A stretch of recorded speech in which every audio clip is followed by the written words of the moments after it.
thought you might be worried about the security of your podcast. It's hard to do an impression of him doing the tough guy voice. Can you do an impression of him at any other time? He does have tough. a specific delivery in this that is really well worked out. I love really Taron funny. Killam. He did his Pitt impression on SNL for years that I never understood. You didn't get what he was He'd do going it, and for? I'd be like, I don't understand what this is. Uh-huh. Where he'd go like, eh. Do you remember that? Yeah, I do. I mean, I guess there was a, yeah. But Pitt's kind of hard to do. These files. No, I can't do it. It's not bad. Yeah. It's like he's got the little draw. But he's also got a little bit of like Bill and Ted in him. Like Pitt in Once Upon a Time in Hollywood, where he's stoned at the where he's high on acid at the end, Sure. and he's talking to Austin Butler, and he's like, "Yeah, it wasn't that? I wish I could do that." Yeah, the thing when he's wasn't kind of, that. But that's when he gets more gravelly. he's got the but it always feels like he's got that gum in his mouth, which I know is like that's his tick. Like, but not in this so much. No, he's clear. He's doing something in this. He's clear in this. I mean, I couldn't quite make it work, but the other thing I wanted to do for the quote was I really want to just take some time and focus on my paca. That's good. I think that's good. But I thought it wouldn't. I need to tee it up in that way. My paca. This is what we're here doing today. We're recording our paca. I think that doing Clooney in this would be impressive. Because he also has a very specific thing going on right in this one. Everywhere you look in this movie, someone is doing something completely insane. Yes. This is a movie built out of incredible performances that are really hard to define. I think this is like Clooney's single most underrated performance. I do too, because I think everyone was sort of focused more on Pitt, maybe, and even Malkovich. Everyone over him. And he'd already worked at the Coens and all that, but like he's so fun.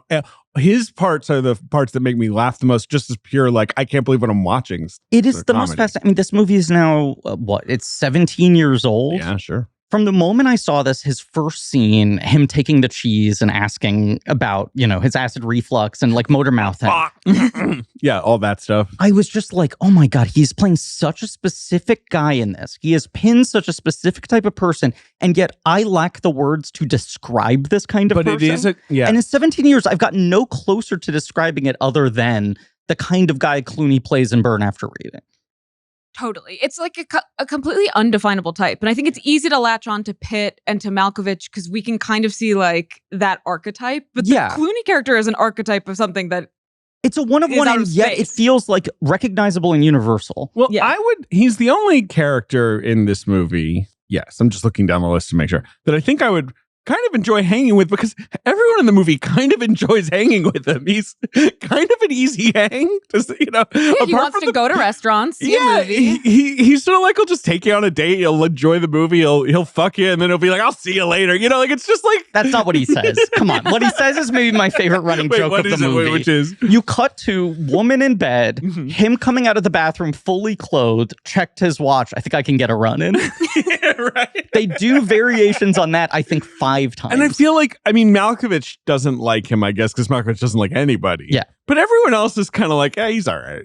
And even, I guess, Tilda's getting sick. I don't know. But it feels like Elizabeth Marvel and Tilda both have utter contempt for him and yet cannot deny him. Right. They can't deny that he's, again, kind of a fun guy to have around. He's a fun guy to have He's around. like sort of high-low self-esteem. Like he's very confident, but he also kind of knows that he's like, just a whatever. Does that make sense? I don't know. Everyone else in this movie kind of thinks they're high status and isn't. Well, he's like false modest. He's so proud of the fact that he hasn't fired that he his hasn't gun. discharged his weapon. Right. That's something to talk about with your with your psychiatrist. I don't have a psychiatrist. Yeah. But he says it so aggressively. It's maybe the most aggressive he is in the entire movie. I don't have a psychiatrist. He's just... It's also like, I wonder, maybe this will be in the dossier. I don't know much about the production of this movie, but obviously they know Clooney. And I wonder if they like bring him the script, if they're like, is there someone you want to do? Or if they're like, we really like this one for It's a good question. Because he could do other things here. Yeah. The other thing was their fabled Idiots trilogy, right? Where they do Oh Brother and Intolerable Cruelty pretty close together. And then they'd always said the third one's going to be Hail Caesar. What Hail Caesar was changed a bunch of times. But it was always this notion of, we like the idea of Clooney as a pompous actor. At the time, it was doing Julius Caesar, I think. And then this came out and people were like, so is that the end of the Idiot trilogy? Is this its own kind of thing? It wasn't part of their original plan with him. His look in this is so good too. The beard, I love when he has a beard. the heavy tan, and the little fucking chain around his neck. Maybe I'm telling on myself because I know obviously his character in this is a fool. But I'm just like, it's kind of hot. Would go on park date with Harry Farrer. It's important to the movie. Yeah. Right? I also think there's... And he's not judgy of Frances McDormand. Like, he wants to fuck the high-profile DC ladies, but he's also like, yeah, I'll go on a date with her. She seems fun. Well, and he's like supportive of her surgeries, but isn't like, you need them No. or something. No, he's crazy about her, and she's like... she's the only person it feels like he actually connects to intellectually. So the best joke in Burn After Reading, and then we should introduce the podcast, in my opinion, is just Richard Jenkins being like, I used to be a Greek Orthodox priest, and then not explaining what happened. I had completely forgotten that. I also kind of forget about it, and then every time I'm like, right, they just glide past it. Yes. I mean, he's like the only solo card actor who is not on the poster, called out in the trailer. He's like the secret, whatever, seventh lead of this movie. You had not rewatched this in a while? No, I mean, I've probably seen this movie like 4 times. Like, it's not a big movie for me. It's one you're sort of colder previewed. on. I am, and I always like have a perfectly good time watching it, but find it doesn't like move me. But I had forgotten about Jenkins. You texted Jenkins is on fire in this thing, and I called out 2008 is Step Brothers, his first Oscar nomination for The Visitor. And this, he was just like firing in all cylinders. You pointed it out, and you're right. I just want to point out, Step Brothers, those 3. And he also was a voice in The Tale of Despereaux. He must have been great in that. He probably is. I want to shout out how horrendous his 2010 was. Oh, give it to me. I mean, and I love Richard Jenkins, and I bet you he's good in all these movies. But these were sort of his this will activate our guest. Oscar cash-in jobs. Maybe, but I think it's also right. It's like higher visibility, where like he just suddenly is in like 5 movies a year every year. It was that character actor moment that sometimes happens where the storm brews and you get your Oscar nomination, and everyone goes like, "Thank you for your service. We haven't given you the respect you've deserved for too long. Now we're going to throw everything at you." Is Hall Pass in the grouping? The Hall Pass was 2011. Into his 2011 is Friends with Benefits, Hall Pass, The Rum Diary. I feel like, whatever. But no, he is phenomenal in Hall Pass. I know you're a big fan of him in Hall. You've mentioned this before. Hall Pass. His 2010 is Happy Thank You More, Please. Relax, guest. A movie that won the Nobel Peace Prize. Silence me. I'm not silencing you. I just knew it would activate you. Mm. Happy Thank You More, Please. Actually, the worst movie title of all time. Possibly. Actually, the number one. Possibly. Dear John, Eat, Pray, Love. Who's he in that? I don't remember. See, like, I bought you a plane ticket, Julia. Enjoy. Something like that. Right. Dear John, I want to say he plays Channing Tatum's dad with dementia. That's correct. I mean, he plays Channing Tatum's dad, it looks like. Norman, not the one you think with Richard Gere that was like okay. Some other fucking shit with Emily Van Camp. Oh, how dare he. And then I will say one thing that he is good in, which is the Matt Reeves Let Me In remake. He's really good in that. That's the one saving grace. Yeah. It's just tough that he followed this up with fucking Radner and, it's rough. Eat, Pray, Love and shit. Can I say something about his 2008? You can say anything you want about his 2008. Was applying to college that fall, including his alma mater, Illinois Wesleyan University. Oh. And so in 2008, to be visiting Illinois Wesleyan University, they were like, "You guys know Richard Jenkins?" Richard Jenkins. Yeah. They were like, "We just got to They know were him." like putting him on the brochure. On the wall. Yeah. He was the mascot. They had a guy come out in a big Jenkins foam costume with those sad eyes. I will say he is the most like Midwest Illinois theater guy. It's like if you were just like ChatGPT, create like a respected Midwestern theater actor who came out of Illinois. It's like Richard Jenkins just materializes. Is there a greater like no nonsense do the work actor than Richard Jenkins? It's an estimable history of guys like that. Obviously, there's always been guys like that, and he just has been that guy or was that guy for 25 years. now he's sort of slowing down. This movie gets accused of being their meanest film. And even sometimes that's my problem with it. This is what I was going to say. Yeah. Many people who love the Coens throw it out as like, that's the one that gets too mean and too judgy for me. And other people go, I love it. It's their meanest film. Of course. Right? It's so pitch black. Which is sort of my take on it. But I think Jenkins is kind of the key to this movie. Like, he is the moral center of the film. But he's a tough hang. Like, I'm not sure I'd want to hang out with him. I used to feel so bad for him in this movie, and now I actually kind of don't at all. Yes. You've grown up. You've matured. You understand his value. I only root for Elizabeth Marvel now. Yes. Well, but her life is fine. She's killing it. Yeah. But yes, that moment of, God, this guy's whole fucking backstory that the movie isn't even going to get into. Greek Orthodox priest. So funny. In Chevy Chase. It's so funny. And what she said, she goes, that's a pretty cushy job. Yeah. She immediately position. locks into like, I could be married to a Greek Orthodox priest. That'd be a good life. Think she says that's a good position. Yeah. What's our podcast? Our podcast is Blank Check with Griffin and David. I'm Griffin. I'm David. It's a podcast about filmographies, directors who have massive success early on in their careers and are given a series of blank checks to make whatever crazy passion projects they want. And sometimes those checks clear and sometimes they burn, baby. This is a mini-series on the films of Joel and Ethan Coen. It's called Pod Country for Old Cast. That's so true. Today we're talking about Burn After Reading, Pod After Casting. Paka. Elizabeth Marvel, this morning, so Griff, I did something you might appreciate. Oh, who's our guest? Sorry. Our guest today is Elizabeth Marvel. She's a marvel of this world. Marvel. Our guest today. Look, I don't need to say who our guest is today because if you're one of the millions of people tuning in for the first time in over a year, it's because the ultimate blockbuster champ has returned to the show. The Fran signal has been lit in the sky. The ultimate spike in listenership. The great Fran Hoepfner, Fran Magazine. Thank you. And New York Magazine and many other outlets. Yes. Mm-hmm. So many things I want to say. Hi, Fran. Hi. Did you listen, like me, to every Spike Lee podcast appearance he did for Highest to Lowest and start to grow comforted sort of in like a lullaby way of the like sort of 6 like phrases or anecdotes he would trot out every time? Yeah, D and Lee. You know, I think of it as more of a reimagining. You know, great jazz musician, like the way it was great. He has some of the I really appreciate greatest speaking rhythms. Yes. Yeah. His story about seeing Sinners in IMAX. Yes. Now I wasn't even supposed to be in LA. That's what he kept like. Imagine that. I get the call. I'm like, wow, Spike Lee in LA, the craziest place for him to be. But he's a New Yorker. I didn't listen to everyone, but I listened to quite a few. Did you listen to most of them, Fred? I listened to. This feels like a beat you would be covering. I actually was not on this beat at all. Wow, you were sort of mid on Highest to Lowest. I was mid on Highest to Lowest. I like you were that sort of middle to lowest. Middle low. This is Fran's 9th episode. Wow. You're close to 10. 10-year anniversary? It is the Decade of Dreams. It's been a decade of dreams. Public Enemies.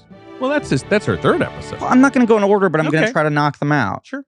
There was a Twin Peaks. Aliens with a $sign. Was that the first one? That was. Blockbuster episode. Our biggest episode at that point in time. Slow it down. Let's keep going. Yeah, great. I got 3 out of 9. Fuck. All right. The Holiday, which I think is course. often cited as our best episode. People will cite it as the very funniest. much a sort of platonic blank check episode, I would say. It was so I think fun. so too. Great Mouse Detective. Of course. Bright Star. Of course. Lolita. Of course. And the girl with the dragon tattoo. Girl who does computers. Girl on computer. Griffin, made a letterboxed list of every thing I own on physical media on disc. I had tried to do it before and had never like finished it. I was like, I'm going to finish it. I'm going to put a note for every single one what the format is to avoid ever fucking doubling up. Because I occasionally will mistakenly, yes. I will do the same thing. And then I give them to usually Emma Stefanski. Talk about real embarrassing champagne problems. Yes, seriously. So I make a big list. And I'm also like, and that will, then I can just fade watched or I can filter and see what haven't I watched, right? And I sort of have a vague idea, but I wanted just to look at it. I do it. I go, show me what I just seen. And I know I've seen everything like on the shelf. It's mostly stuff in the piles, right? But then there is one thing on the shelf I haven't watched. Jason Bourne, the 5th Bourne movie. You had never seen? No, But was because part of the box? I have the box. You have the I have the box. stupid steel box. You didn't. Steel You box. got the steel box, not the backpack, right? No, I didn't get a fucking There was a backpack. collector's edition backpack. No. The 5 movies packaged in a backpack with a flashlight and a with like a carabiner or whatever. passport Yeah, Well, that's useful stuff. chems. absolutely. That's This true. is the 5th one is where he comes back. It's not Renner. It's not. It's the one post-Renner where Damon and Greengrass are like, Tony Gilroy, step aside. And then they just shake the camera at you for 2 hours while Alicia Vikander like browses the Tommy internet. Lee Jones goes, I don't know about that. Yeah, Tommy Lee Jones is just there being like, so I'm Jason Albert Bourne. Finney or whatever. Like, I'm just like, whatever that guy is this time. Brian Cox. Does that movie suck ass? It sucks ass. Yeah. It's so interesting because I really like pretty much all the other Bourne movies. And you're like, wow, this is kind of doing all the same stuff and yet is really bad. It's funny how it's like, there is something, you had to do something right. Like you couldn't just have these elements. We talk about Damon a lot in the True Grit episode coming up soon. I And, love and that movie. he's great film. Great and he's film, great phenomenal in it. performance. And then he has a really bad run after that. And you can tell the moment where he and Greengrass sign up for Jason Bourne after it felt like they had walked away was like, fuck, we need a hit. And it was a hit. It made money. But the other thing is, The Martian comes out like 8 months before it does. And you're like, he wouldn't have made this movie after Right. The Martian came He probably didn't need to like jump off buildings in Greece No. like for a while. out. But he was in like post Great Wall panic. Totally. And the reason I thought about this is just that Elizabeth Marvel is in The Bourne Legacy. And I love that she's in that movie. And I'm a big fan of that movie. I think it's very good and underrated. And I love to shout out that she hand-to-hand fights Jeremy Renner in it. That Oh. People don't talk about how Elizabeth Marvel and Jeremy Renner fight in that movie. completely forgot that happened. I still haven't seen that one. Yeah. It's the only one I've I'm- seen. It's really good, I'm waiting. Well, I just did the trilogy for the first time Mhm. over Thanksgiving last year. of course. So I'm giving myself some breathing room. You shouldn't before because Bourne Legacy is set between the second and third movies and it's What? like really This- weirdly inside the continuity. This is the whole thing. Okay. 5 Timers It's not Club like Decade we're of Dreams. rebooting. Right. Yeah, Griffiths brought this up a I lot. didn't see the Damon movies, and then the Renner one comes out, and I'm like, maybe this is a clean entry point. And it is the most like midquely deep in the weeds shit possible, and I Oh. could not make heads It or is tails of also, once That's you watch kind of them all, cool. it is Tony Gilroy going to war with Paul Greengrass. That series is those two at war. It's much like the Hotel Transylvania Correct. franchise. Double auteurs The trilogy. Mhm. fighting. Yes. And it is, in my opinion, Gilroy being like, the action does not need to be shaky. Look at my nice, clean action. And you watch it and you're like, yeah, this is better. Tony Yeah. Gilroy is right. But narratively, maybe that movie, I like that movie. But, Okay. I mean, it's an odd duck for sure. it's an odd duck. Burn After, I mean, look, Ludlum is Burn kind of after reading. is one of the things it feels like this movie is sort of riffing on. The thing I remember hearing right before I saw it in some interview with the Coens was on set, our motto was, what would Tony Scott do? That was the prism through which we ran most decisions. And it doesn't feel like they're one-to-one doing like a fucking Hot Shots version of a Tony But Scott movie. it's such a fast movie with so many twists and turns and like, yeah. I like that they're not like actually actively aping the visual language of late period Tony Scott or Greengrass or any of those guys, but it definitely feels like a movie that is infused with that in the rhythms, in the sort of like intensity of what they're presenting. And I think these characters live in a world where Tony Scott films also are. Like they are processing what's happening to them in a very like narrative way. It is one of my favorite types of comedy. It is why I love this movie so deeply. It is a comedy largely based around characters having the wrong notion of what movie they are in. Right? That like if you actually untangle this movie, and it's what's so great about the ending, you're like, what's actually happening is so different than what's happening in everyone's minds. And it's not just a misunderstanding, which a lot of Coen movies are based on. It is based on their inflated sense of self and importance. Right. The initial and driving thing is Osborne Cox, Malkovich, thinking his life story is interesting and his like secrets, he holds like real. And it's probably, I mean, we never see what his mem-waah You really hear little are. You hear snippets, yeah. Right, but it's probably mostly him just talking about random shit no one would care about. I sort of think it would be interesting. Well, Maybe that's just If me. he did the He's audio, in a If he coma. did the audio, Yeah. if he did the audiobook, I mean, not only does he think it's important, but he's even talking to his like senile father about how he is worried it might be too incendiary, right? Yeah. Like this notion of like, you might see me as unpatriotic, but I think this story needs to be told. and then multiple important offices look at the material and go like, this is nothing. Drivel. Like, not important. Level 3 clearance. Right. We're taking you off the Balkans desk. Burn After Reading. I saw this film in theaters. I was living in 2008. It's just the year of Sims in New York with no friends. My friend was the Regal Union Square, where I saw, I think I told you, all of those Richard Jenkins movies in 2000. Like, Richard Jenkins was there for me in the Regal Union Square. You had a Richard Jenkins Regal Union Square punch card. I really did. And when you showed up for Burn After Reading, they gave you a hoagie. Yeah, they gave me some grandpa glasses. And like, I was hyped for this movie, obviously, because I love the Coen brothers and they had just won Best Picture. And I saw it and I didn't like it very much. At the time, you didn't like it very much. And I have sort of grown to appreciate it, but I still, it is the one where I'm just kind of like, ew, like when I'm watching it. Like, here's the arc of this uncomfy movie for me. I loved No Country so much, as we talked about last week. The trailer for this movie was really fucking good. And it was everywhere. And it was everywhere. Yeah. The whole Pitt is in this movie thing was also like front and center. Big. Like, yeah. And we'll talk about, I've been talking about all series. He's in this movie and he's doing a thing. Everyone forgets how successful this movie was. It was successful. They sold it as a mainstream movie. It opened #1 at the box office. It made a lot of money. It was like a mainstream play in a way that very few of their movies were. And a lot of it's coming off the heat of No Country and also the kind of like 10-year cycle of Lebowski becoming like so totemic and huge. But the ads were everywhere. People were really amped for it. And then it comes out. It does really well opening weekend. And almost immediately the response is like, from critics, maybe this is lesser Coen's. It's more of a lark. And from general public, like, what is this? This is not what they were selling in the ads. And yeah, did it get any It got Oscar a WGA nomination for Best Screenplay. Yeah. BAFTA nominated Pitt and Swinton in supporting. And the Globes nominated McDormand for Best Actress. BAFTA also tossed it a screenplay nod. Globes nominated for picture and actress. Okay. And BAFTA gave it screenplay. Yeah, but that's about it. That was it. Got 0 Oscar nominations. I probably saw it about a week into release and was like, people have cooled my expectations a little after being so amped. Saw it and immediately was like, this thing's a fucking masterpiece. It fucking rules. And I watched this movie like every couple of years. I've seen it many, many, many times. Many I think I saw it opening weekend. Yes, Fran, you're a little I was a younger senior in high school. And I went with my friends, including my crush. And we all went to go see this. Like, everyone I knew was seeing this movie. And we were 17 years old. And I don't think this was like the first R-rated movie I saw in theaters. But it probably is an early one. But it was a very formative one of being like, I'm driving myself to the movies to see this R-rated movie. A Focus Features release.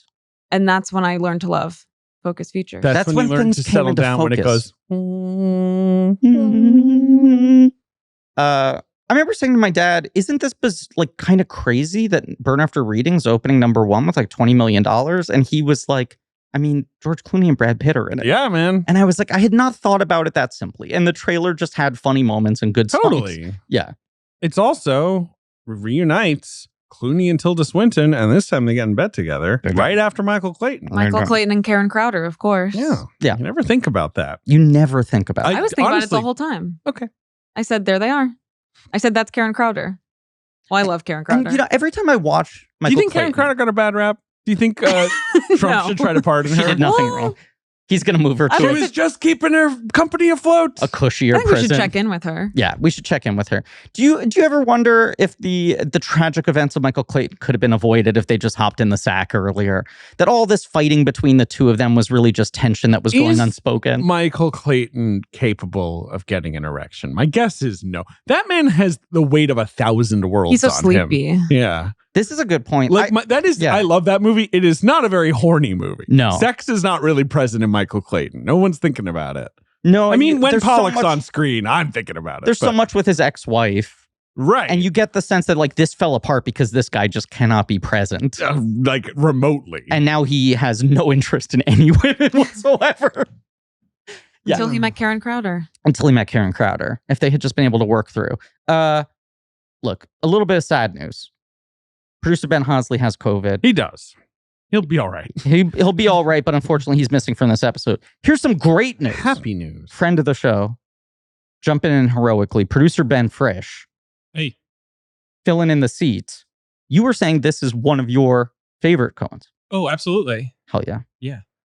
I like that it's a Virginia movie. Okay.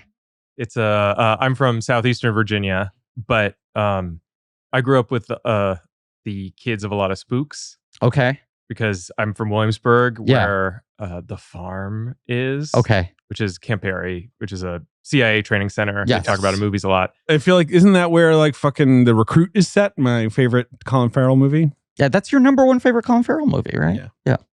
I have not seen The Recruit. Okay. Well, I'm going to look it up. Carry on. Kind of a boring place to set a series, I think. But Williamsburg, I mean. But I love that this movie looks like Virginia, looks like DC, and I just think it's so funny. Do you the want to cast know? Is incredible. Do you want to know one of the craziest things about this movie?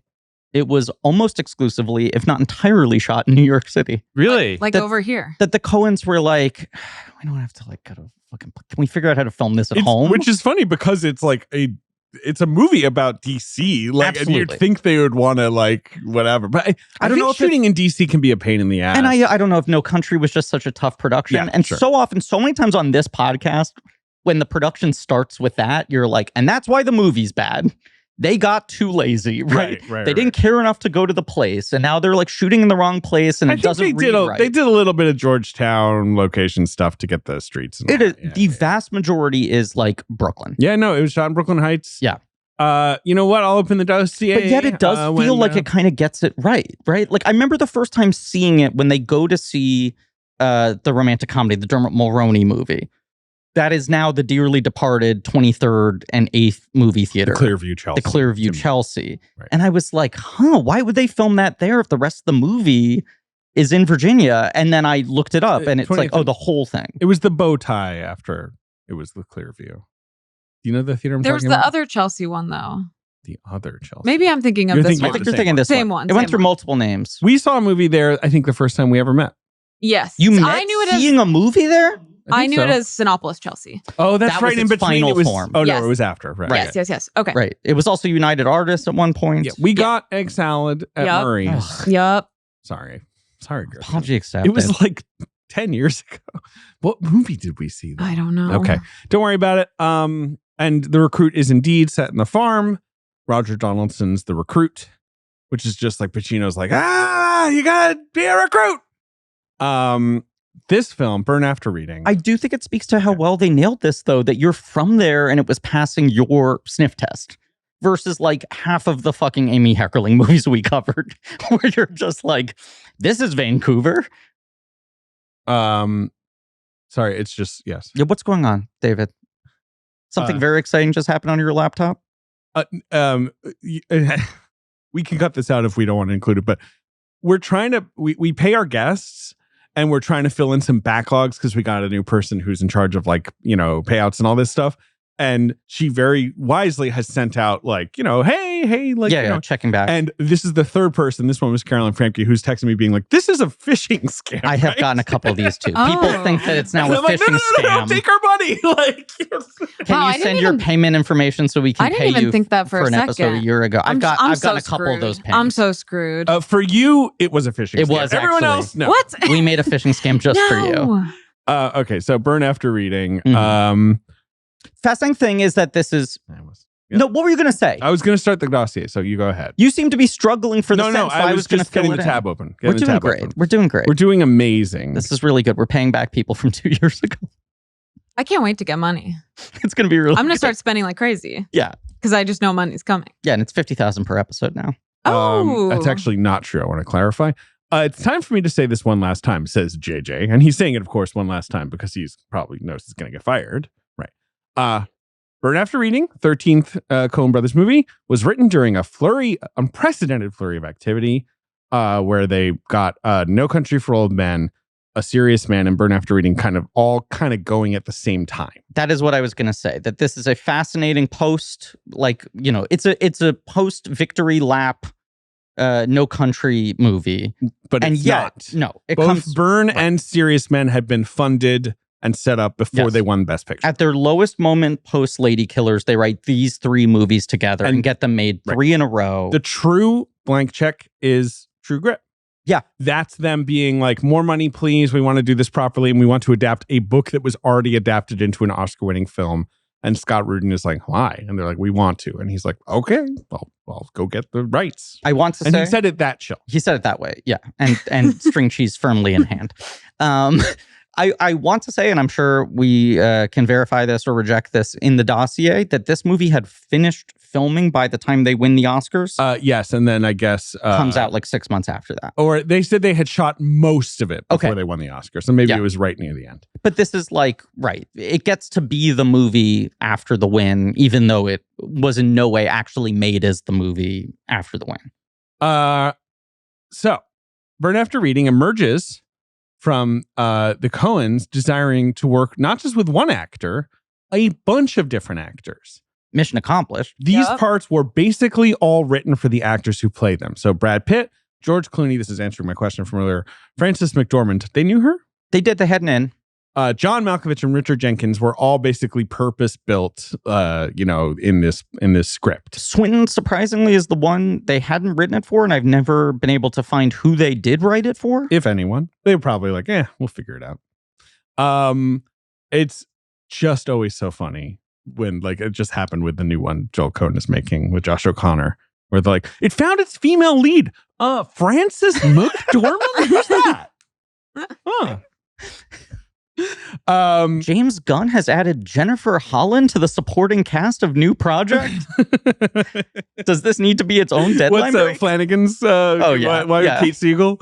No, look, no disrespect. No, it's fine. I don't give a shit. When you post the news item as if it's like after a long search, So McDormand, Clooney, and Jenkins obviously are Coen's favorites, who they were keen to work with again. Pitt, basically, they had been working with together to try and make To the White Sea happen for quite a long time, so they have a relationship there. And I think with Malkovich, they were just, correctly, like, I think we could really have fun with that guy. This is my favorite Malkovich performance, and it absolutely feels like a kid on Christmas morning getting the toy they've been dreaming of for months. It's really outstanding. Unwrapping it quickly and being like, oh my God, look at all the things I can do with this. You can tell that they're just like, what are the funniest things that could come out of his mouth? What are the funniest outfits we can put him in? Totally. And just like how to tap into his kind of seething energy. Yeah, I think it's my favorite performance of his. That's crazy to me, but but it's very funny. I think he is so transcendently good in this. Huh. Yeah. He's really good. He's good. Is it my favorite? I don't think so. My favorite performance of his is obviously the Vinny Vidici sketch where he's like, I don't talk like that. And Hader starts doing him perfectly. Oh, I miss Vinny Vidici. I do too. There was also Hader's Weekend Update where he was Malkovich, and it was after the Madoff scandal, and Malkovich had gotten fleeced by Madoff. Right. In real life? Yes. Oh. And he keeps doing this thing of like, how do you feel about it? And he's like, I feel fine, Seth. And he's like, you're not going to get upset. And he's like, I know what you expect me to do. You expect me to launch suddenly into a hyper-articulate, angry jag, but I'm not going to do that. And then they just keep trying to egg him on until he explodes. I saw him live once. Malkovich? Mm-hmm. Doing what? In Chicago? Slam poetry. Okay. Close. In like a Steppenwolf thing? No, with the symphony. Was he at the Bean? There is playing a tuba? Very close to the Bean. Damn it, Frank keeps responding sincerely to my jab. I'm not letting you get one in here. City. I'm not letting you get one in here. There's an Aaron Copland piece called A Lincoln Portrait that is like music with just excerpts from Lincoln. And Malkovich did the Lincoln excerpts. But they didn't announce ahead of time. Wow. That's fun. Who it was going to be. So it was just like Lincoln Portrait with guest. And so I went with my mom. 7 years ago. And then he did Lincoln Park after that? Yeah. Crawling in my skin. It's pretty good. It's pretty good. It was crazy. It was crazy to see him. I can't imagine. He's one of those guys. I mean, he's so fascinating because he talks about like acting is easy. I don't understand these people. I show up, I say words, they pay me money. A dog could do it. And like sometimes when people like Brando would say that, you're like trying to hide the sin of the process. You're trying to act like you don't care. Malkovich, I genuinely believe to some degree, it just flows out of him. I guess so. It must. I mean, it's interesting. I wonder what his process is like. He talks about it as if he does not internalize stuff at all. Because like Joan Allen, Gary Sinise, Glenn Headley, like the classic Steppenwolf people, you think about those as like really sort of like awful actors who wanted to do new stuff with this, you know. And like, is Malkovich right? Just this like alien they found where they were like, oh God, we got to get this guy. He's the best. To some degree, like I do get the vibe that like obviously he has a very unique energy and way of speaking, and he has incredible emotional access, right? Like Malkovich doesn't become Malkovich if he isn't able to tap into that anger so quickly and viscerally. But when he talks about it, it's just like, I just learned the script and I do line readings. I like him. I love him. When was I first exposed to Malkovich? Great question. Con Air? Cyrus the Virus? I guess it was that run. I guess it was that mid-90s him as a In the Line of Fire villain guy. Yeah. I guess that's when I'm like, because like I feel like the first time I really cared deeply about him was being John Malkovich, obviously. Yes. For a whole generation, he becomes something different because of that. I knew who he was by the time that Being John Malkovich came out. I did too. I didn't understand why the movie was about him. I remember my parents having to explain to me like sort of what he represents culturally. Just the idea of why he was a funny guy to build that around. Yeah. Malkovich. I was trying to figure out the first thing I saw him in. And I'm going to guess for you it was Hitchhiker's Guide to the Galaxy. That's what it was. Really? Yeah. That makes sense, actually. Yeah. He's pretty good one-scene performance. What does he do in that? I don't remember. He plays a leader of an alien race who's like a rival of, I don't know the book. He's barely in. Oh, yeah, he's got the glasses. That and Aragon, I think, were the two. Aragon. Oh, sure. Remember Aragon? Yes. Looms large in my home. Loom large in the world. Aragon is a great example of our age difference where it's like I was way too old for that dragon teen shit. I never read it. But you were just the right age. But I knew about like it. for it to have been thrown right at your age group. But look, here's a perfect example. I feel like the way Malkovich talks about his approach to acting is that he doesn't do anything differently on Aragon versus 100% Burn After Reading. But I also think they're the same level of real to him. Exactly. That's part of it. I think he's just on a wavelength where he can just read it and be like, yes, I feel this. Go. Put up the costume on my body. You know? You know who I think is kind of like this also? Who? Mark Strong. Interesting. What was Mark Strong on standby for? Oh, fuck, what was I just reading about? He was on standby for like there was some like a flight? Yeah, he was on standby for a flight and he just couldn't get a seat. He was hoping to get upgraded to first. There was some role that I was just reading about that like, you know, it was definitively played, you know, well by some great actor. I cannot remember who. And like he was the backup option. He was the backup because they almost couldn't get this guy. Now I can't fucking. He does feel like he has become Hollywood's number one second choice. Because he's always good. Yes. But it always feels like, did you offer to someone else first who said no, and you realized you could save money in the budget, but also he will knock it out of the park? Someone will tell me what I'm talking about. Okay. But I always like Mark Strong. He's going to be Oedipus. He's in Oedipus? With Leslie Manville. The sexy Oedipus? This time it's sexy. This time it's sexy. So they're, just for the listener, they're staging Oedipus, the play. Blockbuster run in the West End. By now transferring here. Yes. Yeah. But there's posters around New York telling you to buy tickets to it.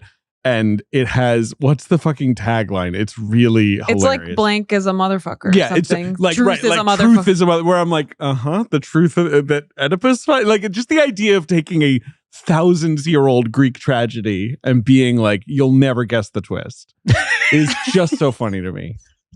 But I would like to see it. I want to see it so bad. Lean in full like Argyle on Oedipus. Right, exactly. Don't let the motherfucker out of the bag. Yes. Yeah. Argyle. Argyle. And Mark Strong was in Kingsman. He's really good in Kingsman. And then he blows up in the second one? He does. Yeah. Yes. Maybe he's in Argyle? No, because they're Never in the saw same it. universe. As we all know, it was very clearly Are they really? explained at the end of Argyle that they're sort of in the same universe in some way or other. Once I learned Argyle's 2 hours and 20 minutes, I said, that's not happening. Argyle do be long. Biggest spoiler warning block of all time. Alert, alert, alert. The end of Argyle is the real Argyle showing up and being like, hey, I'm a Kingsman now. No. in a flashback. Sort of. Kind of. I just know Dua Lipa guns down Ariana DeBose. But And I said, that's crazy. That sounds But it's fake. like at that level, I'm like, wow, crazy. I think that is the first right 45 at the seconds start. of the movie. Yeah. So the Coens are making Burn After Reading. This is, I think, one of the ultimate, the Coens just being like, I don't know, we just wrote it, who cares? Like in all the interviews, because they're like, hey, we wanted to work with these actors, so we wrote to them. It's a spy movie. We'd never done one before. Honestly, it could have been a dog movie or an outer space movie. Funny to imagine them just being like, let's do a dog movie. Movie with a dog. It's also funny to say that when this movie does feel so angry. Like, it feels very pointed in their disdain for many of these people. Totally. Joel says it didn't really turn out as a spy movie, obviously. He is correct. The original idea was one. It's not really meant to be a comment on Washington. It's just about these characters. That's crazy. Right. This is the whole thing where I'm just like, stop, everyone stop interviewing them. Well, it's like, because this movie isn't political as much as it is like exposing a deep, deep cynicism for our political I guess that's system. true. For like middle class bureaucrats who like sort of run our country, I get. You know, like Joel, here's a better quote from him. The quote I was reading from earlier, he literally in the middle of it says, sorry, I lost my train of thought or something. So I'm going to go with this one. Cool. The story is about middle-aged people, all of whom are undergoing professional, personal, and sexual crises, touching on matters of national security. That's what makes it a Washington tale. But they had, years and years ago, apparently tried to do an adaptation of Advice and Consent, the sort of political drama from the 60s. So, like, I guess they had sort of thought about a political movie before. That's like a more of a real political movie. But then they also say, like, yeah, it's our version of like a Tony Scott movie or a Jason Bourne movie without the explosions. And Joel also says, a 7 Days in May sort of thing. No, it's not. What? That's like set in the White House. Doesn't matter. But they, I think fundamentally, Griffin, this is speaking to sort of what you're saying, are like, it's a Hitchcockian, like MacGuffin movie. There's nothing at the center. Like, it's all just people being motivated by nothing. And that's what amuses them the most. Right. They're all circling a thing they think exists, but doesn't exist. This is a real, the ending is the conceit movie. And like, I compare this almost to Inherent Vice, which the first time I saw it, I was like so angered by, right? And you get to a final scene where like Martin Donovan kind of unravels the movie and both explains and refuses to explain what's been going on and makes it clear how little the character is actually understood. Right. Tenet. Right. And that Tenet. Oh. Open Doors. In that moment, the movie basically says, like, you're kind of a fucking moron if you were trying to make sense of this film up until this point, which the first time I saw it, I found very antagonistic, right? Yes, me too. I have seen it many, many times now. It is a movie that has grown on me. And once I now just submit to it, I'm like, the story does not matter. I enjoy it as a supreme hangout movie. I think what is great about Burn After Reading for me and its construction is it doesn't feel overly complicated. You can watch it and be like, I think I kind of get what's going on. And I'm curious to see how it comes together. Yeah. And then at the end, when they go like, actually, if you zoom out, none of this really matters. It doesn't feel like a deflation of what happened up until that point. It feels like the ending is the conceit. This is the thesis of the movie. Here's our point we're hammering. The best thing in the movie is the ending. Yes. Obviously. Yes. Like that's the thing everyone remembers best, even though there's lots of other memorable stuff. But it somehow inflates the movie rather than deflates it. Whereas I think often these kinds of endings of of like, hey, you know what? Turns out this was all bullshit. Might piss off Well, the movie's audience. not mad at you for caring. No. And it's actually No. sort of exposing how little these guys care is kind of the point. Well, but but, like like, you care the right amount. Also, maybe. I mean, correct me if I'm wrong, but J.K. Simmons is right in this movie. Yeah. All his like thought, like decision making is basically correct. Where he's like, no, get rid of that. Deal with that. Yeah, pay her. I don't care. Like where he's just like, let's just make this not messy anymore. But there's a deep cynicism to how, of course, because he's like hearing people died and he's like, ugh, well, Or he's like, whatever that's it is. good. covered. Yeah. Right. Yeah. And yet, right, I think this is what they're really drilling in on is like, at the end of the day, these are like weird bureaucratic middle management jobs. Like these things, it's a thing I find very interesting about this movie, especially at a time of just like peak political conspiracy theory culture, right? Is I think one of the main like ideas behind this movie is just like, all of this is so much less organized than anyone wants to believe it is in both directions, right? Whether you take comfort in that or you have deep fear of that, even when insidious things are happening, they are most often just sloppy, messy, completely out of control. Just like it's just idiots stumbling around. Now, they claim this is not a political movie and all that. They will admit that Frances McDormand's character is very inspired by Linda Tripp. Mostly in that Linda Tripp wanted a bunch of cosmetic surgeries, which was sort of like an current to a lot of Linda Tripp's behavior during the Lewinsky scandal in terms of Linda Tripp wanting money or trying to figure out how to get monetize things or whatever. Yeah. And so they kind of like decided to put Linda Tripp, in a new context. So that's one of those things where I'm like, okay, so yeah, you guys aren't just like being like, oh, who cares if it's set in Washington? Like, I'm like, no, you're making fun of like these kinds of Washington. It's how to gadfly like lower section of, like the government kind of people, right? Like, I don't know. Yeah, I also think, look, obviously she doesn't work for the government. She works at a gym, but she's in DC. But she's very obsessed with power and stature, as we said. Yes, right. Those people in Hollywood would laugh me out of town. Yeah. To like some DC stuff. Like, it's like, why would you live there if you don't work for the government? And it's because of like an obsession with the culture of government. To some degree, I think. Yeah, and it like translates onto like a Greek Orthodox priest in Chevy Chase. It's just the idea of like power through osmosis, some level of status by proximity that she's clearly drawn to. One of these people who's caught in this like absolute catch-22 of being miserable about being single, but being so like ruthless in her strategizing of what she wants a relationship to be and how she thinks she could be appealing to that type of person versus having it exist on any organic emotional level.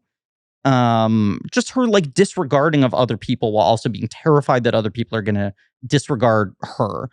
And I think, a lot of the complaints of people who think that this movie just pushes like one step too mean is this movie really, really judgmental of this character? And because she is not someone who actually operates a real lever of power, is it like a misplaced cruelty? And I think it's like the fact that they cast Frances is very telling. And the fact that the movie keeps going like, you don't need these surgeries, that it is not like, I think there's an argument the movie is shaming the idea of caring about that kind of thing. Sure.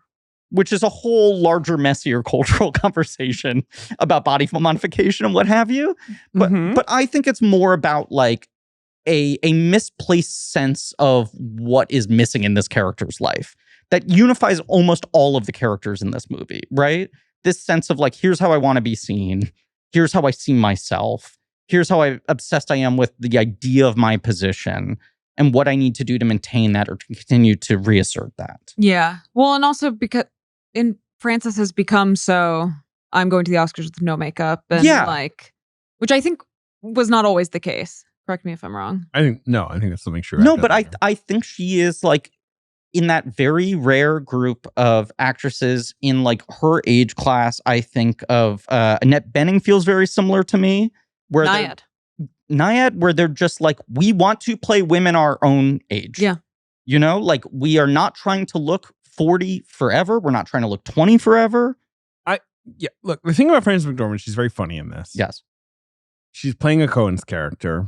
The movie is not fond of this character. No. I think there's a mild understanding of her pathology, I guess. Yeah.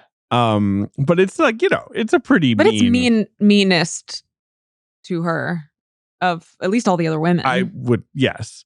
But she does remind me of other stupid sort of, Coen's characters with silly motivations. Like, it's not like I'm like, this is the first time they've ever had a character that you're basically like, oh my God, at their motivations. No, there's kind of a level playing field. And there's also the comparison of like the two other significant female characters in this movie both refer to each other as like Ice Queen bitches. Yeah, they're higher. I mean, they're way higher status than her, too. They're way higher status than her. They have the ability to like fall back on money. Right. Or other comforts that she doesn't have. I think I saw people like in our Reddit litigating this, right? This like recurring thing of like, this discussion point of, do the Coens hate their characters? Are they judgmental? This and that. And I saw someone put it, I think, very well, which is like, no, the key is that they actually like love these idiots. And I think that is big, right? I think that very often they have like an absolute adoration for their silliest characters that for me, like really you can feel in the DNA of their films. And I think she is in that vein where the movie thinks she is very silly, but also does like actually consider her emotional inner life in a way that it does not as much with the bureaucratic characters. I think the mere fact that it's like trying to explore her like internal struggle, but it's also why Jenkins is like the moral center of this movie, because he's the only guy where he's just like, can't everyone just like sort of try to figure out how to be okay with themselves? Totally. And keeps trying to talk to her directly, and she just doesn't listen to him. And this is one of those movies where like none of the events of this movie happens if like 6 direct conversations happen. If like 6 conversations where people can just actually say what's going on and express themselves intelligently, like with emotional intelligence, all of the incidents basically are preventable. Has this Ewok always been on my desk? I placed it there recently. David's gotten really back into Ewoks and little Ewok butts. We do have some Ewok butt discussion coming up on the show. Have you ever thought about how they have little furry butts? David won't stop saying this. Okay. It's fine. I don't really think about Star Wars. He thinks about it all the time now. The creatures. I had taken a good long break thinking about it, and then thought about it again. He rewatched Return of the Jedi and he texted us, do you ever think about how the Ewoks have little furry butts? And now I hear that like 3 times a week from him. I don't think it's that often. It's coming I guess up a he lot. knows not to text me about that. I'm not complaining, but it's coming up a lot. Yeah, I text you about something else. Yeah. I'm really into pine martens lately. Pine martens? Pine martens are cool. They're What are pretty pine cute. martens? They're like They're sort of a cousin of like a, Like a a ferret. ferret. Yeah, Okay. exactly. Pine martens? yeah, they're all over my reels. I feel like Spelled one how of it sounds? Martin, like with an E. Okay.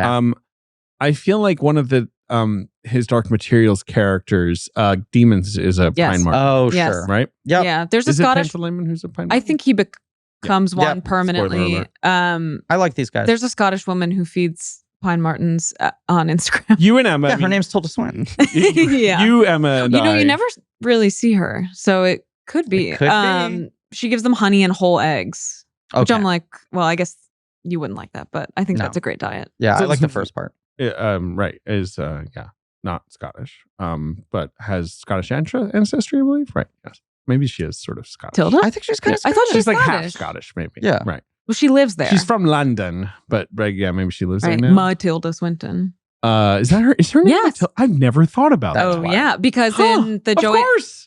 It's in like the Joanna yeah. Hogg short, she's credited as Matilda And Swinton. Wild. can she like make books move around with her Yeah. mind? As long as Miss Honey supports her emotionally. It's like Topher Grace. Christopher. Yeah, his name's Christopher. And you're like, oh, right. Yeah. That one I guess I knew. Just honestly haven't been thinking much about him lately. What's he doing? Remember when he was in 2 movies at Cannes? I Black do. Klansman? Yep, and Oh, Under yeah. the Silver Lake. Oh. What a crazy year. He had kind of like a swing back. And then I mean, he he's started- in Flight Risk this year, a movie that he is in the entirety of it. Yeah. He's, It's not like a thing where you're like, oh, Topher swung in for 20 minutes. It's like, no, they're all on that fucking plane. Don't he get me has going on flight. He's yapping. a Flight bigger Risk. role than Mark Wahlberg in Flight Risk. Absolutely. That thing Yeah. is depressing. It sucks. I was so mad about that movie. It I should am have at so least. ready It to should have been like fun sucking. exactly, but so it's to not even guiltily admire Mel Gibson. that. Yeah. Whoa. Well, he is kind of in a He way. can Yeah. Mel Gibson's action filmmaking. Instead, I was like, God, this is weird and annoying. What, you're smiling at me? No, have I ever told this story that I had my screen test for The Tick? This was fucking 10 years ago now, 9 years ago. And I cared so much about it. And I left and I went to my agent's office in LA. And I was just like, I really think that went the best it possibly could have gone. I think anything I could possibly do to convince him to give me the part, I did the best performance I could have given. And I really feel good. And if I don't get it at this point, it was just out of my hands and I was never going to get it. And he went, that's great. I'm so happy you feel that way. And I have even better news. Topher Grace just passed.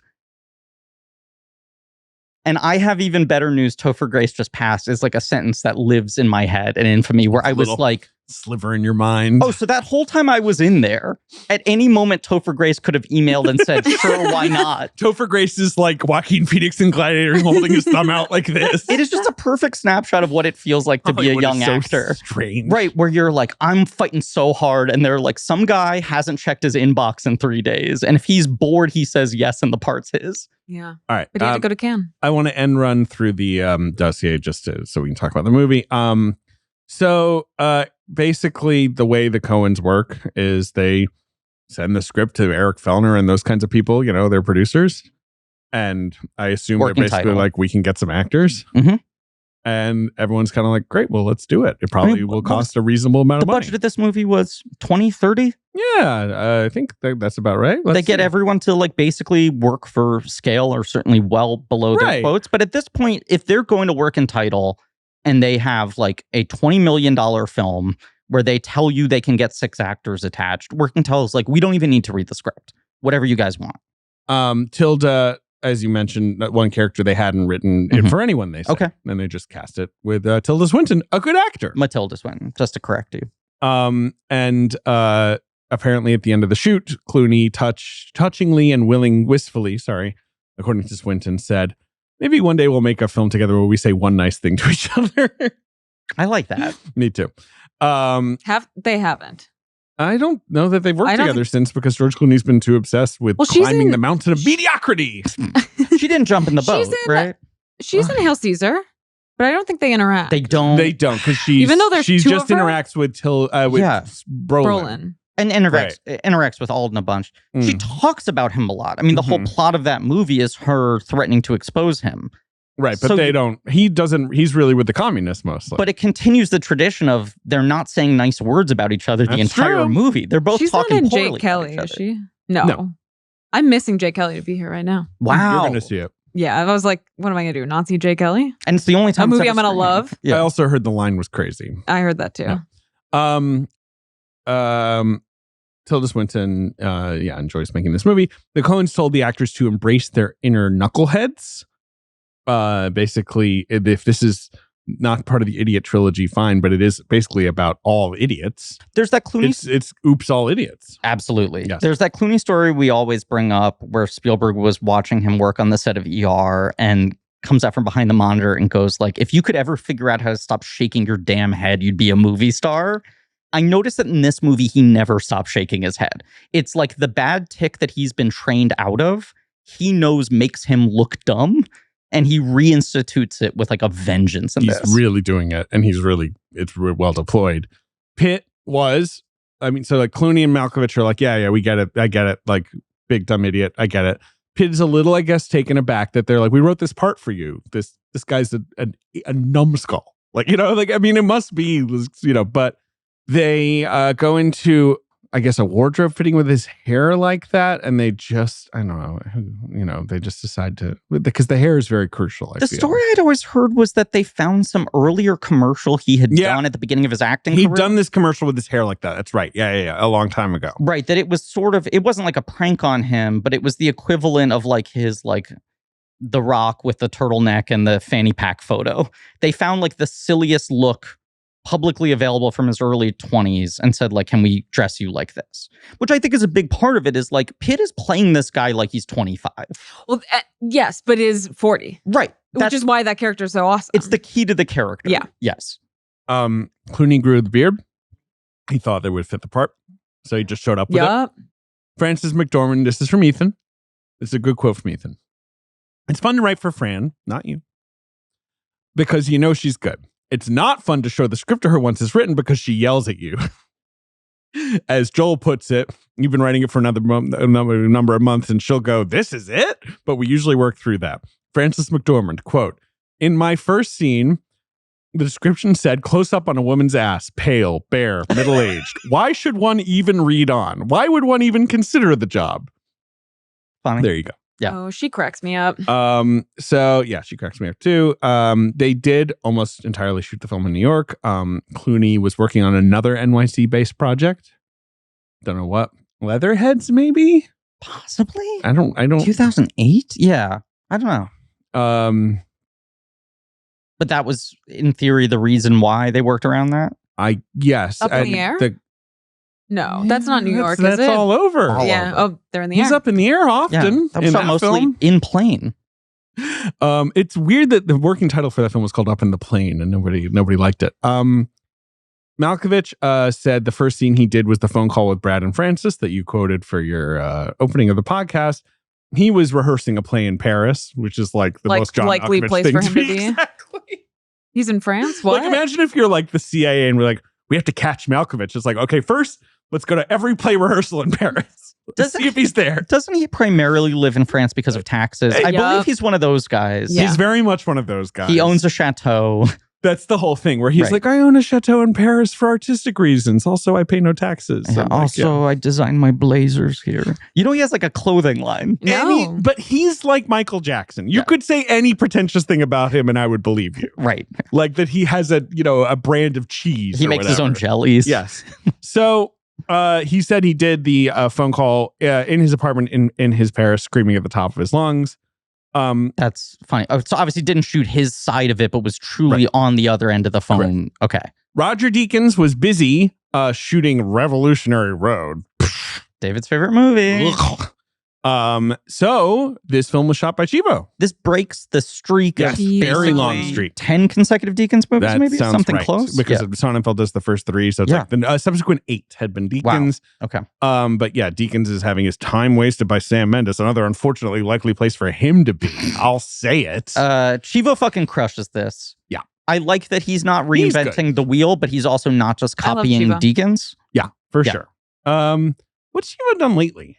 I was just looking at that. Amsterdam. Who was I talking about this with? I thought this was an on-mic conversation. May have been on mic. He really stopped working. Chivo, yes. I mean, he's shooting the new Inarritu movie. Which is in the can. But he didn't do Bardo. He didn't. Kind of crazy. He did fucking Disclosure, but I think he only did half the season because it went on so long. You mean Disclaimer? That's what I mean. Disclosure is the Quaron series. Yeah. But he did do that. You're right. He won 3 Oscars in a row. He sure did. And since then, he has 1 released feature film. Am I correct about that? I think Amsterdam is the only one. 2022 Amsterdam. And then like half of a TV season and a handful of like short films and music videos. It is always funny when it's like, oh, we couldn't get Lubeski, so we got Darius Kanji. Like where these guys have to slum it with one of the 8 other great cinematographers working today. Kind of like a Mark Strong situation. Right. Yep. Lubeski, though, had a great time making this movie. Said they have a very close relationship. Ethan was saying in many ways they're complete opposites. They both do amazing things, approaching things in such different directions. Great. Thank you, Chivo. One thing that they built for this movie was the sex machine. One of the greatest props. The George Clooney sex machine. They had seen it, something like this, at the Museum of Sex in New York City. My old office, the Atlantic, used to be right by the Museum of Sex in New York City, which is on 23rd and Madison. And they said to George Clooney, apparently, like, if you want to go see it, like 23rd and Madison. And George Clooney was like, the last thing I need is to be coming out of the Museum of Sex with you guys. I'm George Clooney. And then a big part of this movie, I do feel, is Carter Burwell's score. All percussion, right? Like big drums, big, like, just like the most sobriety and like bombast possible for like the stupidest fucking shit. And yet I would say there's an emotional theme in this movie that is like one of his sadder themes in a canon of very sad Coen brothers like motifs. Classical Fran, do you have any thoughts on Carter Burwell's scores in general or this one? My man does break out like those oboes and clarinets. Yeah, I mean, I think this film has a great score. I like Carter a lot. I've not liked a ton of his more recent stuff, which is starting to get, I mean, some of these guys who have been around forever, it does start to feel like playing the hits. But I love his score for Catherine Called Birdie. I mean, that is a nice score. The True Grit, he did True Grit. It's the best. That's, I mean, that like I bought on CD. Mm-hmm. And I listen to all the time. It's incredible. I do feel like the Coens are really good at kind of pushing him each time so that he didn't get stuck in a rut. That I agree with you. Most legendary composers start to like play the hits a little more. Yeah. And since they have slowed down, he's maybe become a little bit repetitive. I think there was enough of a swing and difference from their movies And it also felt like they would ask him for different things. He can't reuse Fargo tricks on this, you know? Totally. Yeah. I don't think about the score a lot, I have to admit. But I really like it. And it works, yeah. Yeah.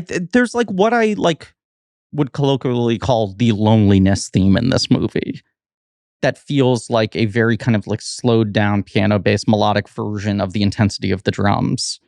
And this kind of like spiral into sadness that's especially played in all the like dating scenes and the sleeping around scenes that I find very effective. And then the rest of it, yeah, is like a parody of the kind of score that Crimson Tide would have. Right.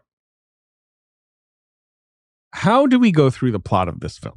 Here is what happens in this movie in basic, Go right? ahead. Try. Osborne Cox is fired primarily because he's a drunk, but also you gather because no one likes working with He's him. annoying and he's a drunk and he yells at everybody. Right. And he's got this kind of whole John Malkovich thing. Right. He's married to a very high status woman who, one of the funnier reveals in this movie is that she's actually a pediatrician. Very late in the film, you realize. It's one of the best jokes. I haven't known what she does. I assume she's also in this world. And instead, she's yelling at a kid to open his mouth. That the two high status Ice Queen wives both work in children's fields. He decides he's going to kind of rattle the world by writing his mem-waah. His big expose of his time as a spook. Unfortunately, in finding out that he has lost his job, his wife, Tilda, decides it's time to finally file for divorce.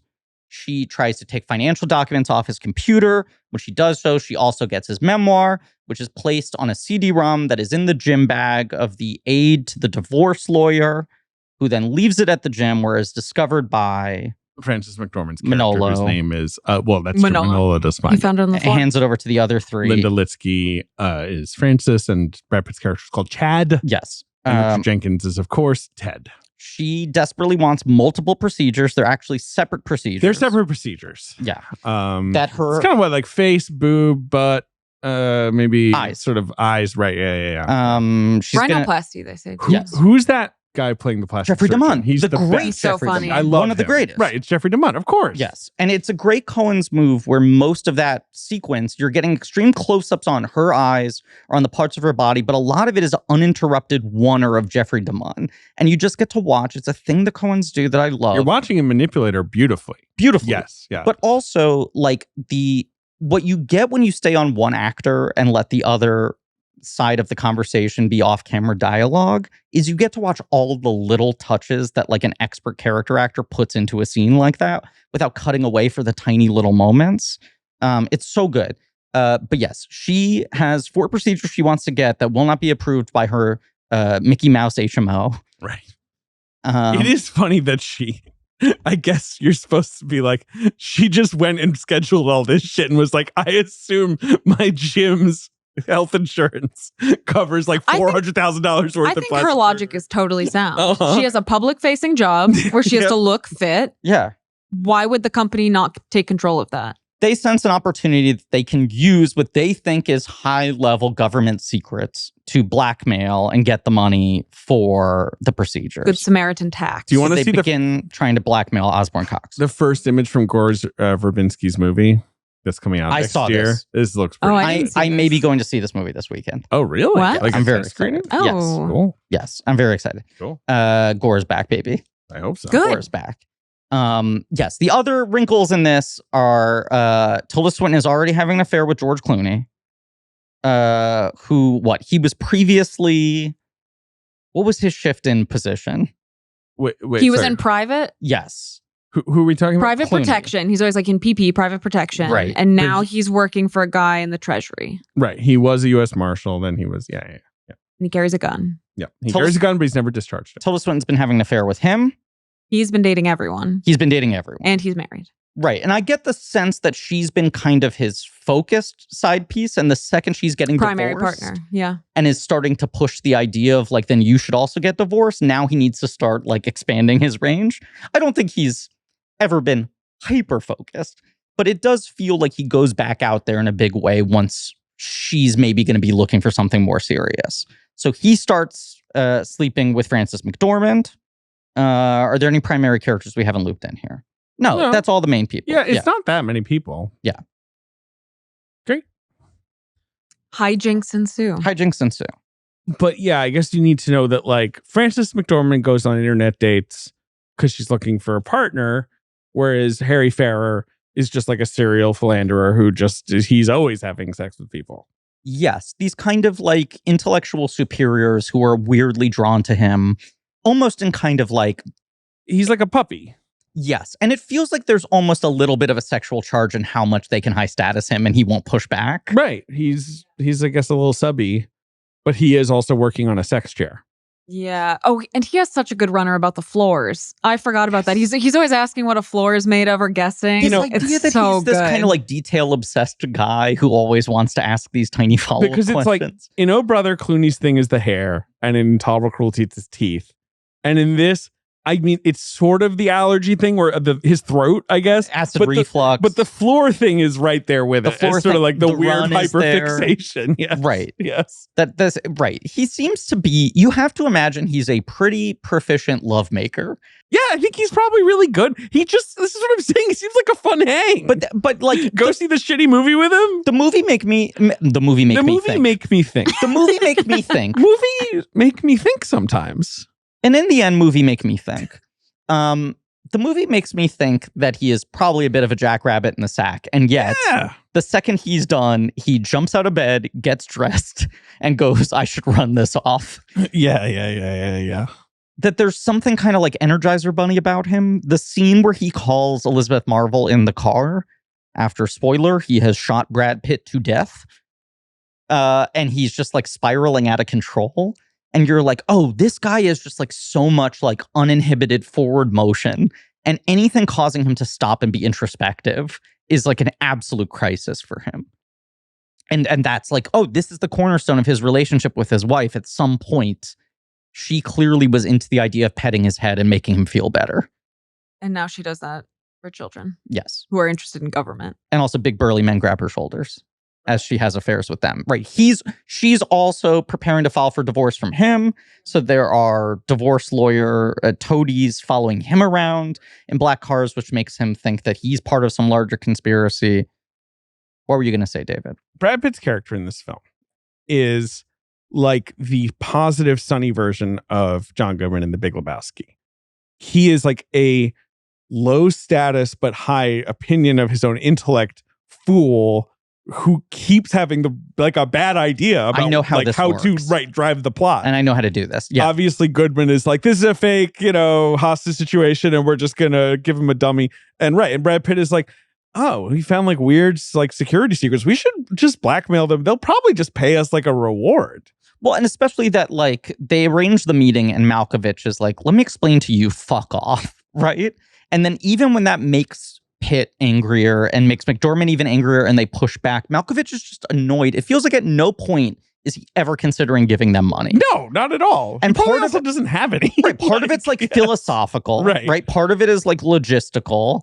And there's also the just like, this isn't how this works. You don't get to do this. And he knows that he is so much this guy's intellectual superior that he thinks he can logic him out of even attempting to do this stupid thing that he's in over his head on. What was Pitt doing right around now? Well, Benjamin Button's the same year. Yeah. He has the line read of the movie to me. Which is? When she's scrolling on the dating website and is like, oh, he works for like the State Department or whatever. And he goes, oh, that's cool. It is a really It's so good. I like have to wind it back every time I see this movie. The key image of this film is his smiling, as the British would say, gormless face in the 1 second before his brains are blown out. This is like the first time I didn't cover my eyes for that. Because I had not seen this in a while. And you knew something bad was going to happen when you're watching it. Like, and I'm so squeamish, but now I'm sort of like, whatever. But it's so funny. I'd only ever seen the still of him smiling, but never in actual... Just the movie. It's so funny. The way you're watching his brain work, and Pitt does play it very, very well, of like where he's like, okay, I gotta hide. And then he's like, maybe if I just come out smiling.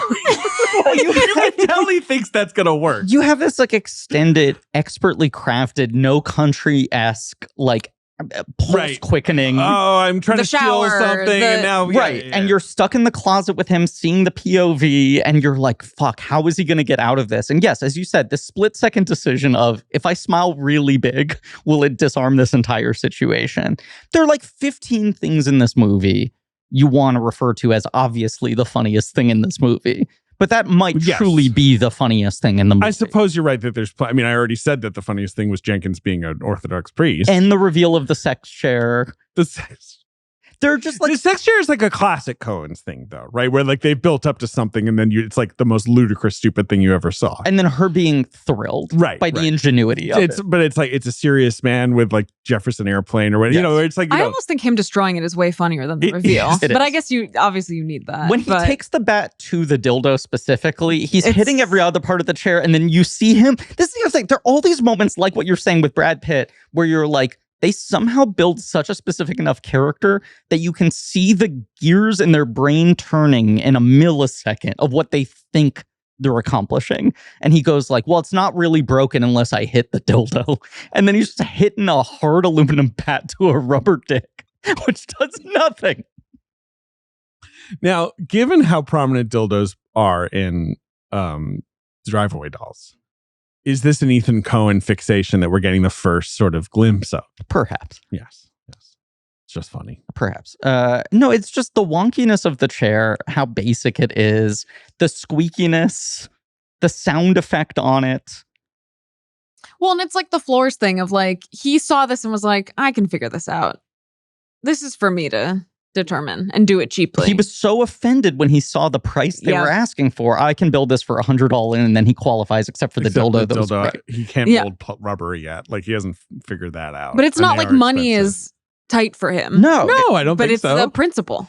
Which defines most of the characters in this film. Totally. Yes. Their idea of their principles that they have to maintain a line on. So as everything's going wrong, we have this brilliant idea to check in with people who are like in charge of monitoring crises of intelligence in America. Yes. David Ratchie. I always say his name wrong. I honestly don't know how you say his name. I used to, for a long time, I was like, David Rash, of course. But no, it's Rashi, I believe, is how you say it. And he's a esteemed theater actor. He's been in a billion movies. Sledgehammer, which was a espionage parody show in the 80s. I do feel like he was already so famous and he's so funny and like In the Loop and stuff. I know. Yeah, that's what I know him from. But then like Succession did turn all those sort of middle-aged character actors into celebrities of a new sort, including him. But he's very funny and he really plays all this shit perfectly because J.K. Simmons is obviously like, what? And like every time J.K. Simmons is like, fucking send him to Venezuela. He's like, of course, yes. You know, like the way his personality is basically like, I assumed you would say that and I will be taking care of that. He's so funny. It's such a good double act between the two of them. I also think it's such funny metacasting of like, the Coens obviously love J.K. Simmons, have worked with him up until this point. In 2008, if you're putting J.K. Simmons behind a desk as the boss, everyone's thinking J. Jonah Jameson, right? Even if he looks totally different. So the movie makes you think like, oh, he's going to come in, deliver the bad news, and J.K. Simmons is going to like blow his top. He's going to lose it. And to just have the no-sell of him being like, ugh. The Russians? Yeah, like what? The 3 time he checks like the... Just never mind. You know? Is this his third Coens or second? Lady Killers? Lady Killers, this. I feel like there's a third I'm forgetting. He's in True Grit in a voice cameo, but that's maybe that's all I'm thinking of. Isn't there another one? Isn't there I'm another already one? Forgetting the movies we've covered on this podcast. Blank check. J.K. Simmons Just kidding, Simmons. Just kidding, Simmons. What does J.K. stand for? Jonathan Kimball. Well. I did not murder her. You like that? That got me. Let's see. I just feel like there's one other and I'm going to find it, but you guys keep talking about whatever. He's the M&M. He's the M&M. He is Yellow M&M, of course. Right, because it was originally John Goodman and John Lovitz for the first year of the commercial campaign. Oh, I thought you were about to say and Burn After Reading, like that it was Goodman and Lovitz in the CIA scenes. That also would work. That'd be kind of that's funny. Something I'd like to see. Yeah. Lovitz was originally red M&M. Goodman was originally yellow M&M. I don't think I don't think I ever thought about it before. And then I think after a year, they were just like, these guys want movie star salaries Yeah. to continue playing these roles in an era where that was not the expenditure they were willing to put in. And so it's Billy West and J.K. Simmons are the like downgrade sound-alikes. And now it has been so funny to watch J.K. Simmons hold on to the role with an iron grip for 30 years, well past being an Oscar winner. I don't find a third one, so I guess it is just those three. True Grip, obviously being a tiny voice cameo. What else do you guys want to talk about? Burn After Reading. Come on. This is your favorite movie of all time. It's a horny-ass movie. True. I think you're right at picking at this is maybe a little bit of the Ethan side of things coming through. I mean, I'm not mad about it. It's just funny. It is one of the things that is startling about the two Ethan Trisha Cook movies. I mean, I haven't seen them. Actually. You haven't seen either? Nah. I'd be very curious to hear your opinions. They don't interest me at all. I'm sure I'll get to them. They have a lot of dildos. I mean, Drive-Away Dolls does. Okay. Yeah. That's not really... I know. I'm not saying that should interest you. It's just Drive-Away Dolls has like multiple sort of visual jokes built around it. The entire plot is built around it. They are so outwardly horny while also treating its sex in a goofier way than almost any movie I've ever seen. That's like, I don't like that. It's odd. And like Burn After Reading not to has be sex negative, but Burn After Reading has like a version of that more so than the way sex is depicted in any of their other films. Sure, but they're not sexy filmmakers. They're not. They mostly are going to be having a little bit of fun and sort of like giggling. And even in a movie where people, attractive people are having sex with each other, the only act of sex I think you actually see in the film is Frances McDormand's terrible date. Yes, that's really which is one of the more depressing sex scenes. Yeah, like I that's have really seen. top. Whoever that guy is, he rocks. He's like trying not to touch her. It feels like he's sort of like, like sort of doing press ups where he's got like his hands on the bed so he won't touch her. And he's got this like consternated facial expression. It's great stuff. I mean, what's the fake movie called? The Drum Roll running. like Get down from that tree. Yeah, Coming Up Daisies. No, something Daisy. Yeah, I gotta look it up. I love Dermot. He's so good. Claire Danes is on the poster with him after they ended up together in Family Stone. Yep. But you don't actually see Claire Danes in the movie. Up Daisy. There we go. Coming Up Daisy. But I just love Claire Danes is the female. That quick series of we've seen Brad Pitt weigh in on the dates. She like kind of like through gritted teeth is like, I guess he's fine. But she has such disdain for all these guys she's getting, right? And this dating service and all of this. Then meets up with him, is immediately disappointed seeing him in person, even beyond her settled expectations. I think his only line of dialogue is when he self-identifies in the park. And then you cut to like dinner silent, movie, he's not laughing. Right, she's laughing, he's not. Sex, he's like in his own universe, not connected to her, not speaking. Which I think is like one of the areas in which I contend this movie kind of has affection for her. Is like you don't put that scene in unless you want the contrast of her and Clooney actually have a connection. That like one of the central tragedies of this movie, obviously you wish she would just listen to fucking Richard Jenkins, who's right there, right? Well, right. I mean, the triumph of this movie is she gets what she wants. She does, I guess. Everyone is dead. She wins, though. But and Richard Jenkins... Clooney's in Venezuela. Right. Clooney's not dead. He's in Venezuela. Yeah. Richard Jenkins has been hatcheted. Yeah, in the street. And Brad Pitt has been shot in the head. So she doesn't really have any friends or right. like Osborne lovers. Cox is in a coma. Osborne Cox is in a coma. Not that they ever had much of a connection. I guess Tilda Swinton's doing okay. They could link. Yeah, maybe. Tilda Swinton would hate her. Oh, yeah? You think she'd find her a little gauche? I think she'd be negative. I also love there's that brief scene where she's talking to the woman at the gym that she's giving the tour to. Yeah. Who's like, oh yeah, my friends got hooked up with guys on that. And it's sort of like, okay, so it's obviously working for some people. It's just not working for her. Right. But I think it's like, it's not that she's being too picky. It's that she's like trying to exert too much control on the abstract idea of what she wants her love life to be. Sort of a classic dating app thing. Yeah. Yeah. What's the app called? I mean, it's not. It's a website. Something DC. Yes. Yeah. Meet Me DC or something. Yeah.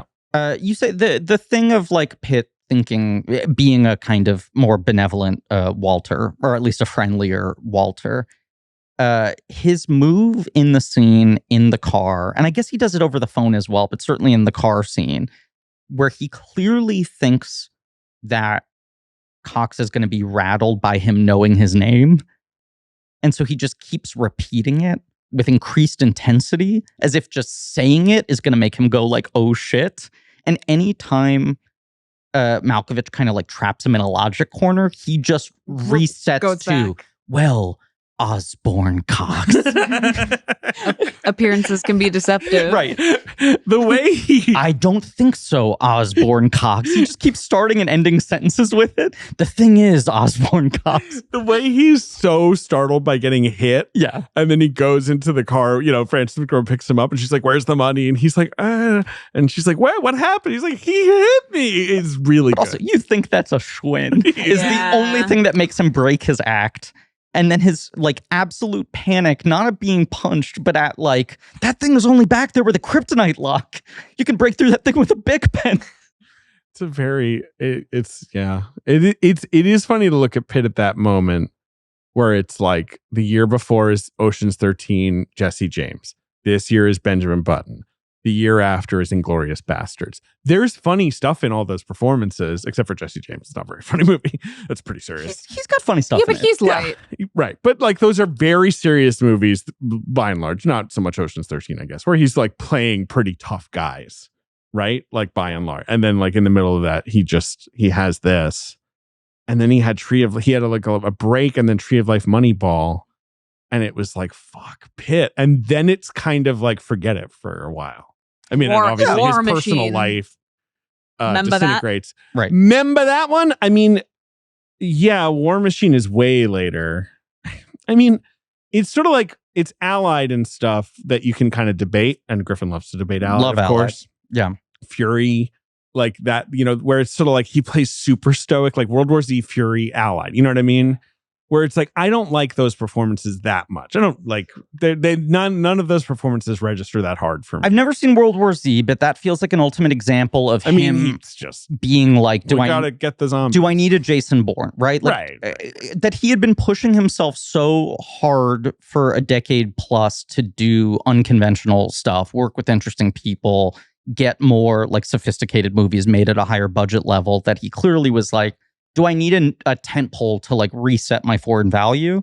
And clearly tried to make that movie something more interesting, and then everything fell apart. But it sort of was a hit and worked anyway. Right. And then I think at the moment that his fucking life spirals out of control and he clearly like hits a fucking wall, it seemed to respond with panic of like, do I need to make more conventional movie star moves now? Like now there's been this run of like F1 and Money, the fucking Bullet Train. I almost said Money Train and what have you. That it was a money train. Right. That despite the fact that the guy's now in his like late 50s. You're right. No, he 60s, and Wolves. Don't forget Wolves. Right. Those are all like panic moves. A little bit. I mean, he's 61. He's 61. Yeah. I mean, the thing that he's good in is Babylon. I think that's a really good performance, but that movie. But like Outlier in The Run we're talking about, him showing up, supporting role, doing something that's kind of self-reflexive versus these other ones where he's like playing into the Brad Pitt coolness, which I think he wants to just like sell the narrative as much as possible of like, remember what we all like about Brad Pitt, you know? It's calculated. My big complaint about F1, where I feel like I've heard a lot of people be like, why isn't he awesome in this? This feels so similar and set up to Moneyball, and yet like it's not activated in the same way. Is that like in all of his best performance, there is like the coiled anger that he is clearly trying to suppress in F1. That he doesn't want the sense of darkness in F1. So F1, he's basically playing the Moneyball character except without any demons. And even when he talks about demons in F1, I have a different read. I think the big emotional scene where he reveals his demons is like, well, I blew it. Yeah, I mean, F1 is a little trifling. I like that movie. It's just fun to watch, but yeah. But he's removing the core of his character, which is any sense of like tortured, the stuff that he doesn't want people thinking about. He's like sleepy in that movie. He's old autopilot. cowboy. He's old cowboy coming back, but there's no there's no rage. The thing about F1 that is both frustrating, but also you can't deny it, where it's like, he's just like, I can still do this, by the way. And the audience reaction was like, we enjoyed that. And the world's reaction was like, here's money. It was one of those things where it's like, now he can make movies on that scale for another 5 years. Kind of autopilot. Because he proved it does sort of financially work out. Fran, what's your take? No, that was my take. Yeah, it's like Western. Old cowboy comes into Newtown and shows them how to do everything old fashioned get off your phone, millennials type movie. I think it's sleepy because he's like removed what is actually his battery as a performer, like his kind of like special move. And I think you compare it to Once Upon a Time in Hollywood, which is similarly like this guy's like the ultimate fun chiller cowboy, but is like, but he's stuff's scary. happening. Well, but also in Once Upon a, he's playing a really scary person. That's the whole thing he wants. Is sort of the juice of the movie. 18,000 miles away from F1. And Brad Pitt seems kind of scary. Like, and whatever. You know who's so good in F1? Javier Bardem. Yeah. He's when he goes, amazing. Not yet. Oh, that is one of those Ruben. We're all talking about Ruben from F1. Everyone's talking about Ruben. I've been talking about him all year. It's Ruben's world. We're just living in it. That is just, he just can do whatever. And I will lap it up like a dog lapping up. Has he become a when's he bad? Has he ever not been? Like, I didn't. But I mean, I guess I know what you mean in terms of like, you're like, he's like, I'll be in Lyle Lyle Crocodile and kind of start some Oscar buzz. Like, you know what I mean? Like maybe one of his 5 best That's what I'm saying, where he's like, I'm going to do Lyle Lyle Crocodile. And you're like, why? And he's like, oh, I don't know. Maybe check it out. Actually rocks. You know what I mean? Like, he's Senor Balloons. Yes. I mean, the only thing against it, I mean, obviously Dune 1, he pops up at the, he's sort of peppered in and you're like, oh, sure, Bardem, he makes sense in this. And then in Dune 2, he's like, I'm funny in this. And you're like, you are funny in this, in a very serious movie. Do you like him in Skyfall? I feel like that's the I love him too. Some people hate that performance. Who? Where? People. Where are they? I don't know. I love it. That performance is like magnificent. Yeah, I think it's incredible. Yeah. And that performance is like, I think so tapped into. That movie is so like, it's the anniversary of James Bond. We're doing like we have to 20th reclaim some of the things movie, that we deemed previously too silly for the Craig era. Right, a little bit. I mean, the whole push and pull of the Craig movies is they're like, can we do a little bit more silly? And Craig's just like, just a little bit. But Bardem is striking the absolute perfect balance. That's why it's good. And he's like, I'm going to play all the James Bond villains and I'm going to get at the core of all of them, which is they all kind of wanted to fuck him. And like, that's what's so, the push and pull of that in Skyfall is just so good. I think he's fantastic in that. The two I haven't seen are live action Little Mermaid and Salazar's Revenge. There is no defense of live action. That's what I was gonna say. Yeah, those are the only Captain two Salazar. where I'm like, are those actually Some people just really like Salazar's Revenge? He's trying. He's trying. There's just nothing there. Little Mermaid's autopilot though. I forgot he's in Little Mermaid. I can't tell you a single thing about that movie. I never saw it. Big Dad nipples.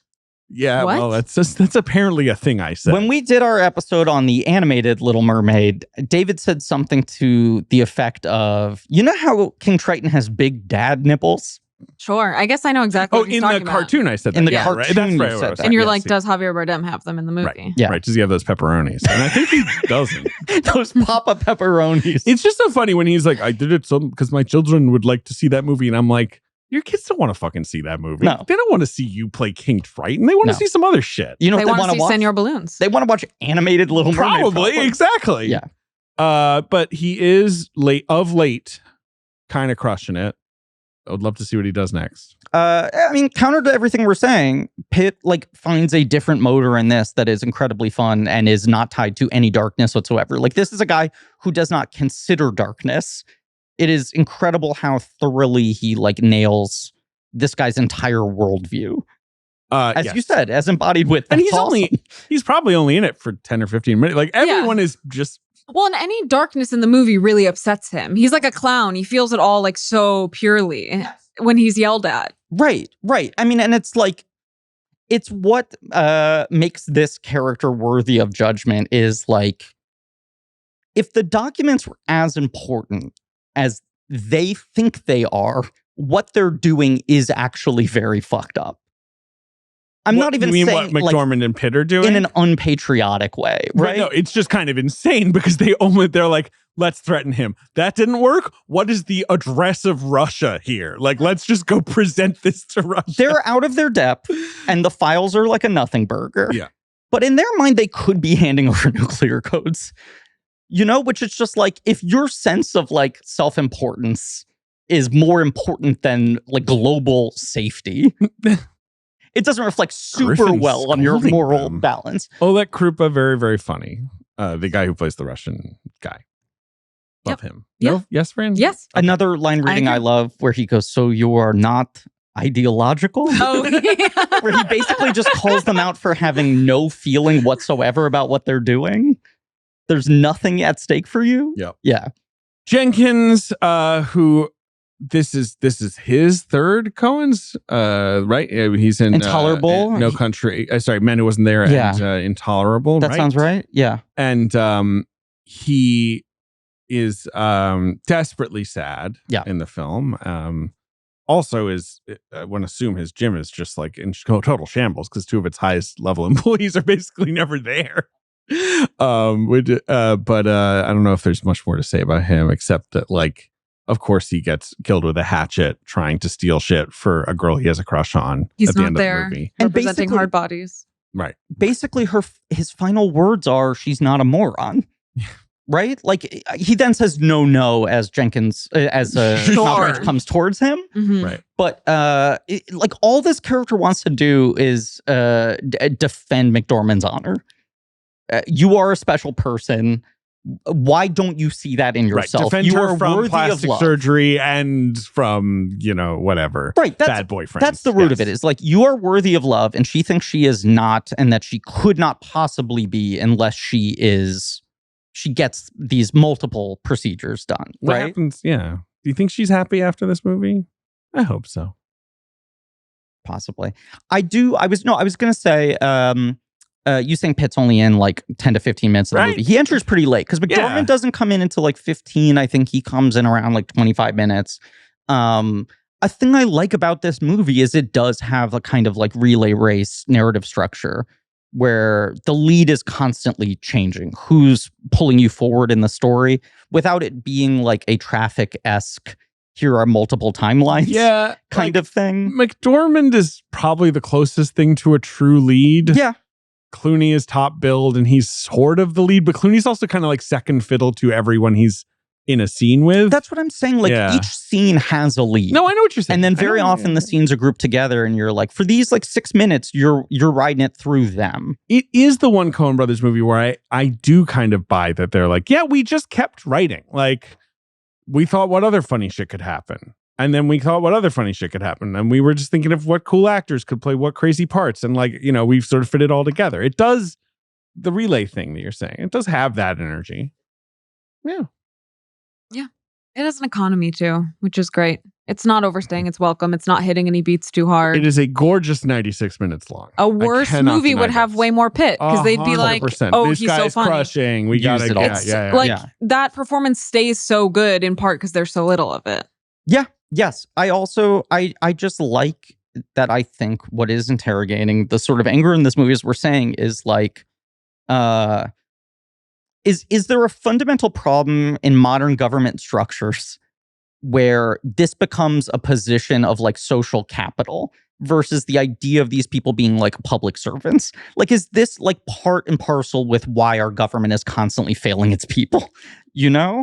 That this idea of like it's status more than anything else, that all these people are so concerned primarily with their like wine and cheese parties and like who's zooming who and who's got what desk and what book they're going to be able to write on the other end of it, versus any of these people actually seeming to care about what they do.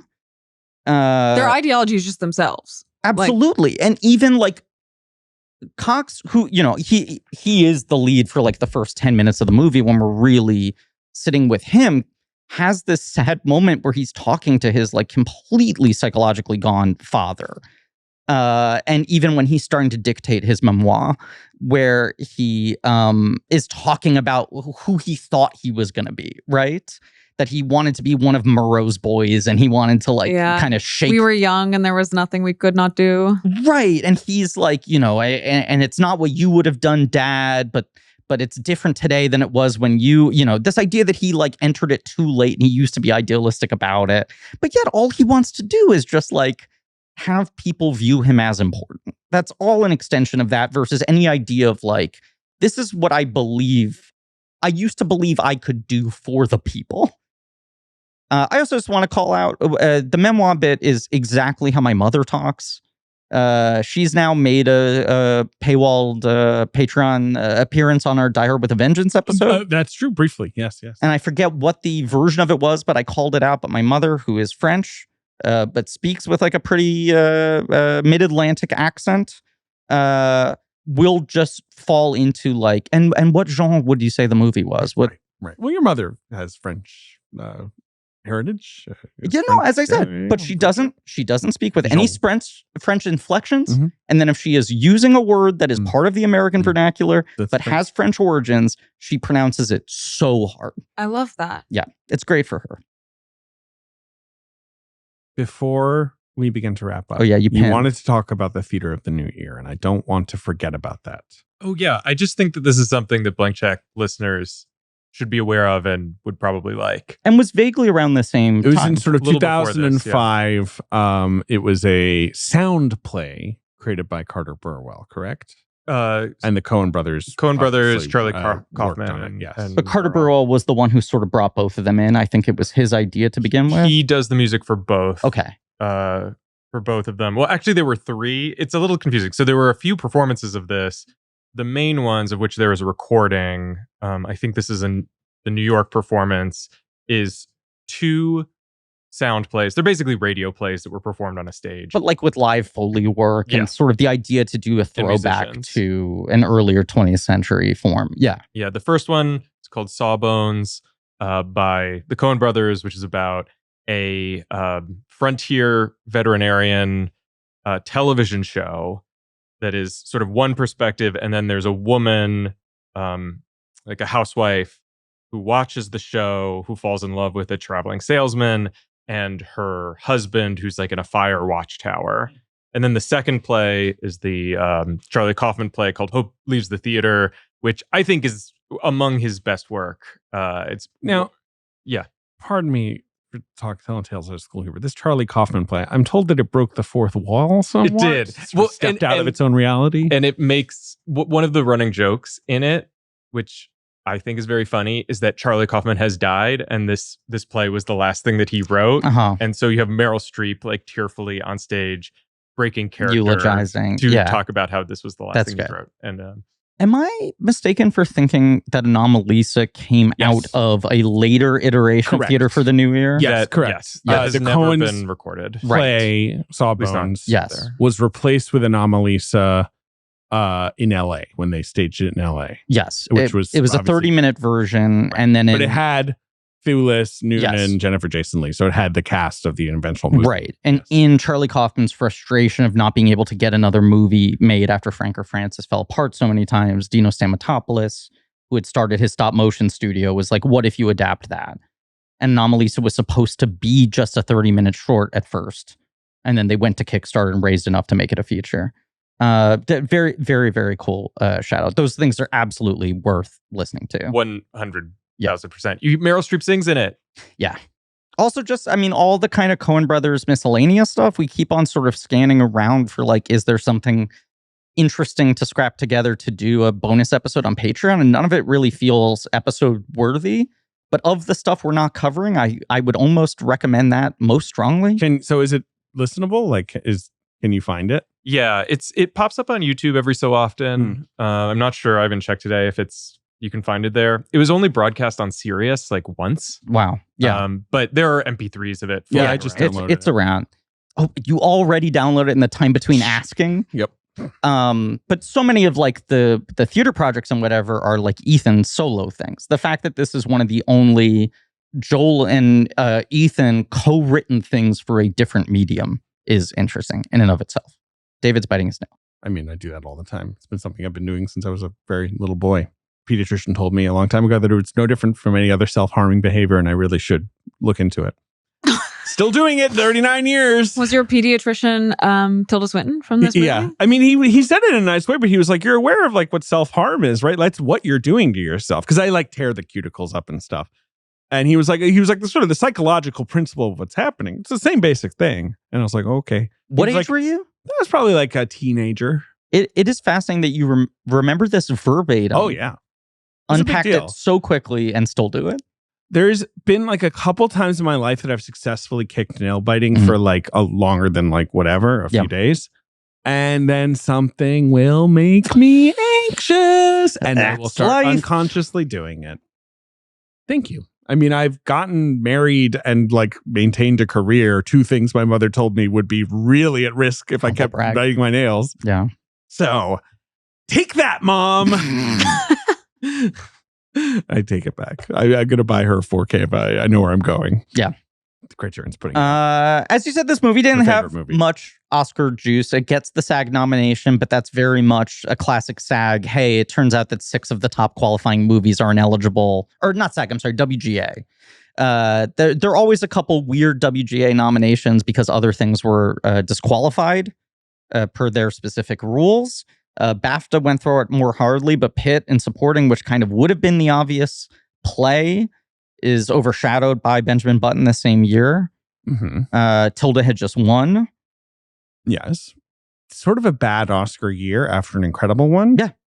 And it's kind of a, like, what is it, 99?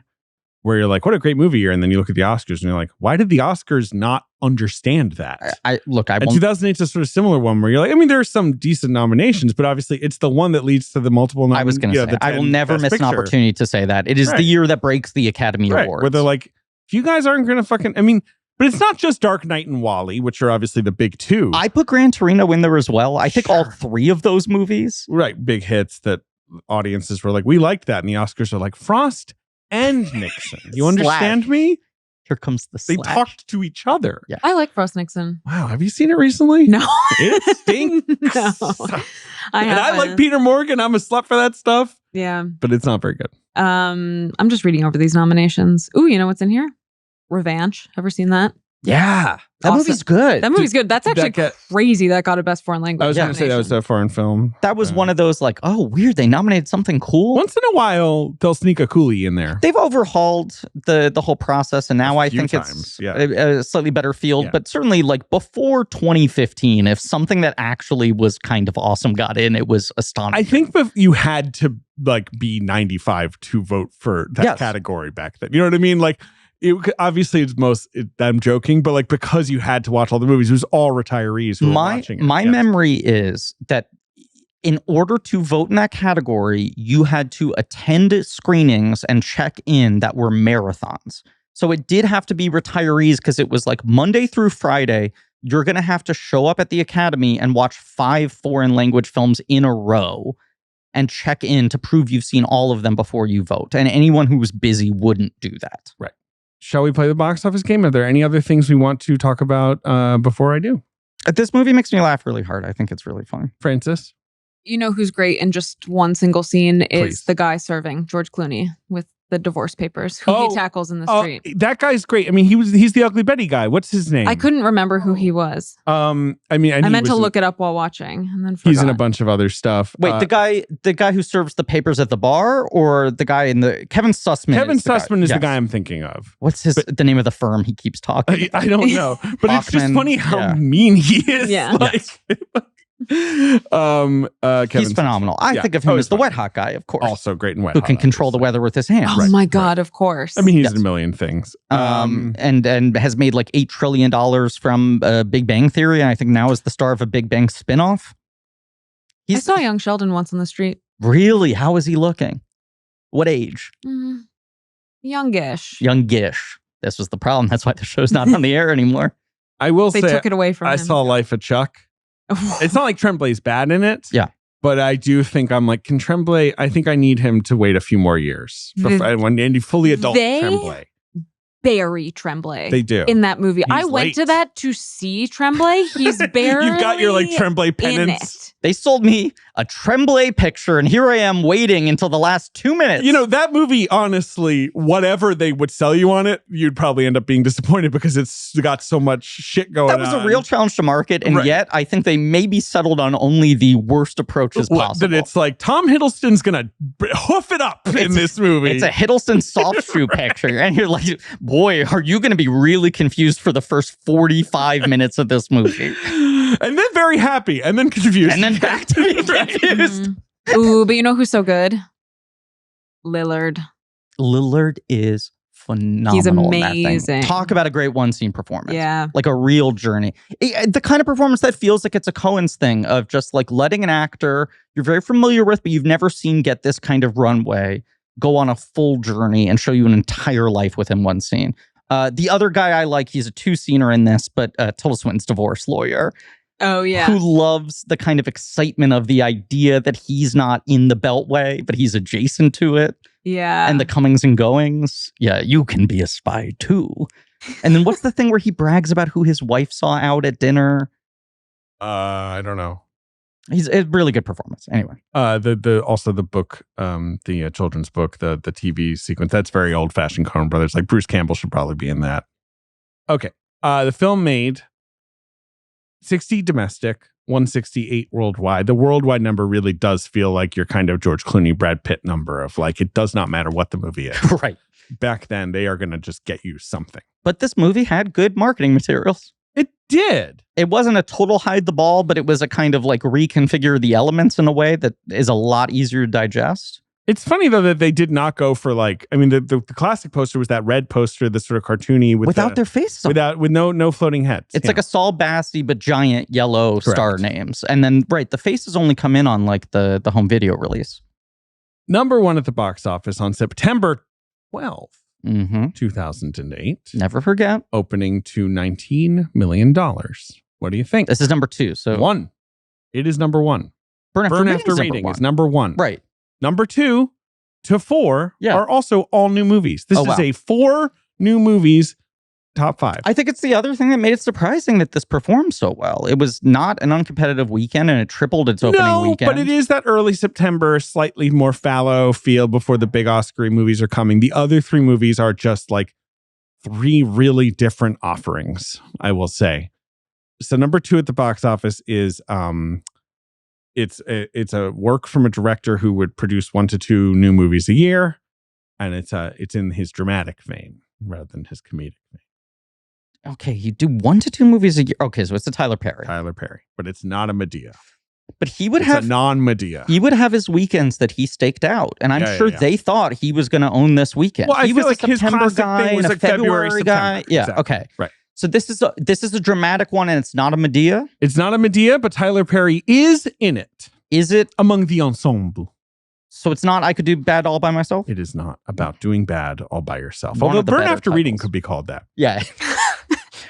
All these characters have the capacity to do bad all by themselves. They don't even need anyone else to help them.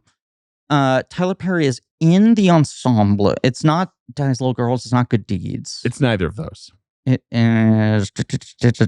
And in Good Deeds, of course, it was sort of like a Good Will Hunting situation. He was a guy called Deeds who was good. Yes. It's not Why Did I Get Married 2? No. And it's not the first one. It's not that. This is fun now. Yeah, it is. It is. Ben might have a guess. Okay, he's in the ensemble. Ben So I was going to guess Why Did I Get Married 2? Nope. No. Can you tell me who the first billed person is? Will that give it away immediately? Alfre Woodard. Is it The Family That Prays? The Family That Prays. And now you think this. P-R-A-Y, moving on. No. Subject closed. What? P-R-E-Y-S? I've never seen it, but I think it's sort of it's an upstairs, downstairs kind of like there's like a rich family and a poorer family. And it's 2 different religious families. It's Kathy Bates and Alfre Woodard as the 2 matriarchs. Yes, those are the... Yeah. Sanaa Lathan, Kitty Strickland, Cole Hauser. I bet you he gives a really, really measured performance. Playing a good guy. Right. Rockman Dunbar, who I always enjoy. Yeah, he's cool. Taraji P. Henson's in it. Making $17 million, a very sort of standard Tyler Perry non-Medea opening. They probably shot it in 0.5 days and made it for $2. They somehow shot it in negative time. Yeah, exactly. It was like celery. You gain calories. Somehow Kathy Bates' schedule opened up making that movie. I don't know, guys. No, good stuff. Number 3 at the box office is a movie that is completely forgotten, except it has become a catchphrase on the Lonely Island podcast. Righteous Kill. Yeah. Yep. Just in my opinion, one of the funniest things De Niro and Pacino ever did, where they were like, it's so cool how we're in Godfather and don't interact, Godfather 2. And then we're in Heat and we interact for one scene. What if we did a movie where we're in it together all the time and it sucks? What if it was dog shit? It's just bad. Yeah. They were. I bet you they literally just like went to a bucket of scripts and were like, just anything with 2 men in it. Let's get something out of here. Also, to go like Coppola, Mann. Yes. John Avnet. Have You're you like, seen just Righteous Kill? wait for the Irishman. Just wait for the I don't Irishman. know anything about this movie. It's like they're both cops. Yeah. In the New York Police Department.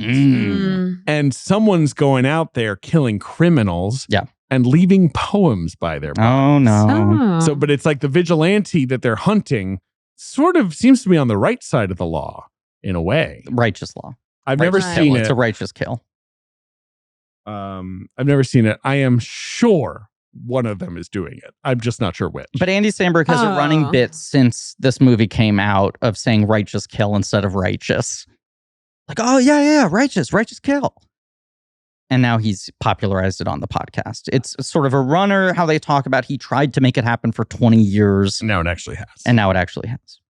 So you didn't see Righteous Kill? Okay. It's weird you're busy seeing Burn After Reading. This came out in the heart of marching band season so that I could go see a movie. And what was your instrument?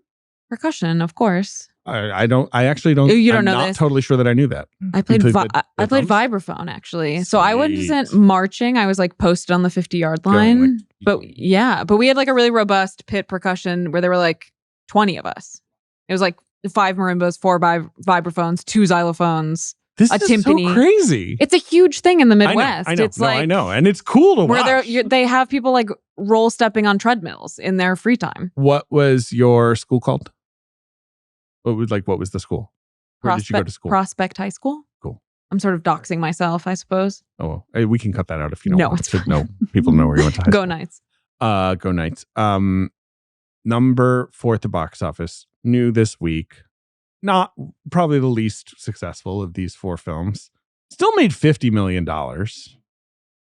It's a remake of a masterpiece from the golden age of Hollywood.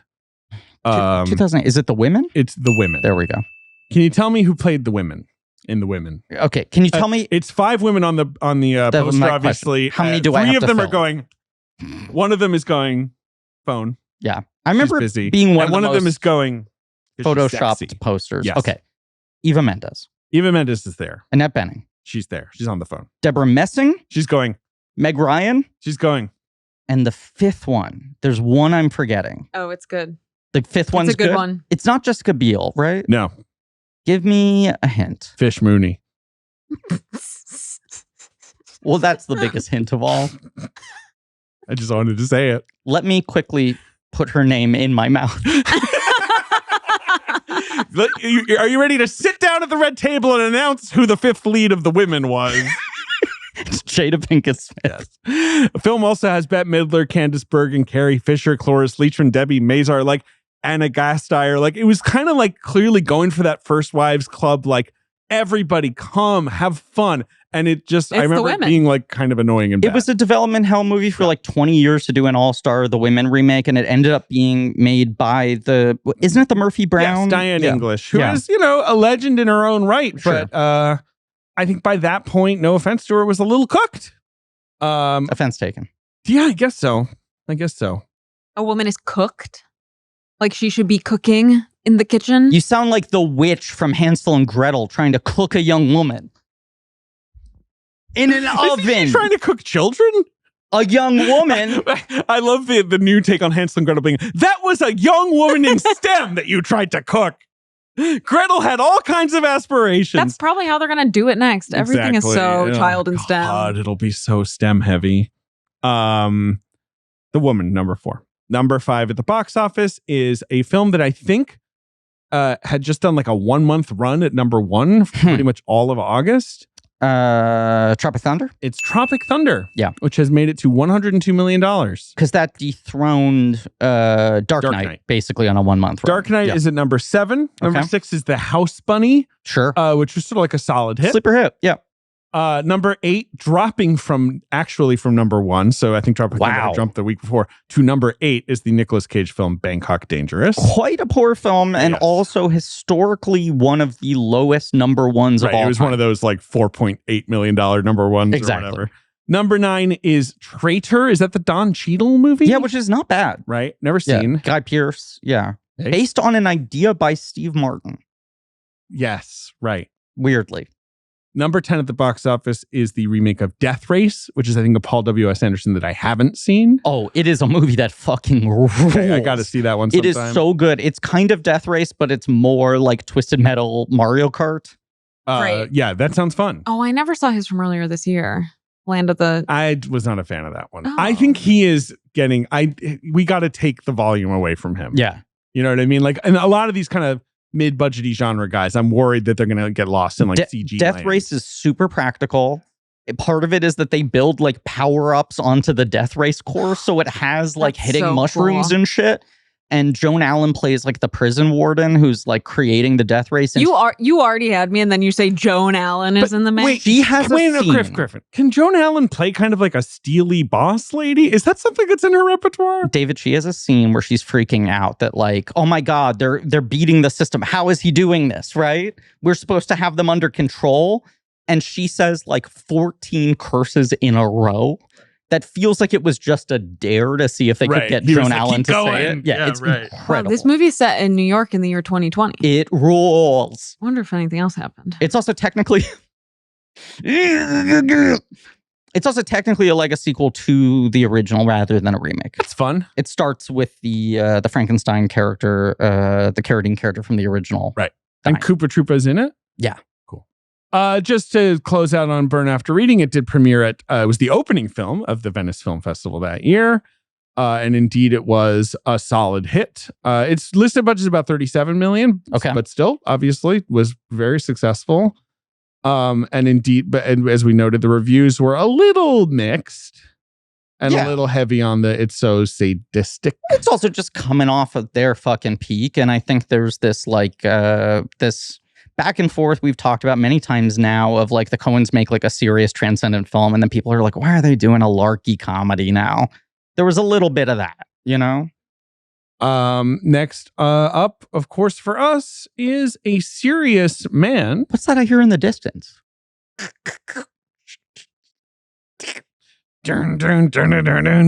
Gates are being locked next week. Mark Maron's on the show next week. Mark Maron's on the show next week. Fran knows this already, but she's excited. I love him so much. I know. It's really I'm despondent that his show I can't even really talk about it because I was a Maron hater and I came around. I think a lot of people had a journey like that. Yes. Or they're right. They like him and then they get a little sick of the show and then they rediscover it and they're like, you know what? Still fucks. Yeah. Did you see that I don't know if it was on WTF or on one of his like behind the paywall sort of like full ramble episodes talked about recording with us and was like, it was a long talk. It's a long episode. Those guys go long. And then our Reddit was like losing their mind. And I had to be like, guys, his standard of long is very different than yours. We got a full episode out of him, but do not get angry. There's definitely a moment probably around 2 hours into the show where he literally just says out loud, I think we're done. It was well under 2 hours. It might have been under. And I worked to kind of filibuster it over maybe the 2 hour line. Yeah. But I think clearing my day. I think it's a really great episode. We get right into it. Good. And go deep into the talk. He's the perfect guest for that movie. It was a long time coming, and I'm glad. It was really fun to have him on. I hope we can have him back on, honestly, because he's got more time, right? Yeah. What else is he going to do? Exactly. Yeah. Other than come on blank check. Exactly. So yeah, tune in next week for that, Fran. Anything you want to plug?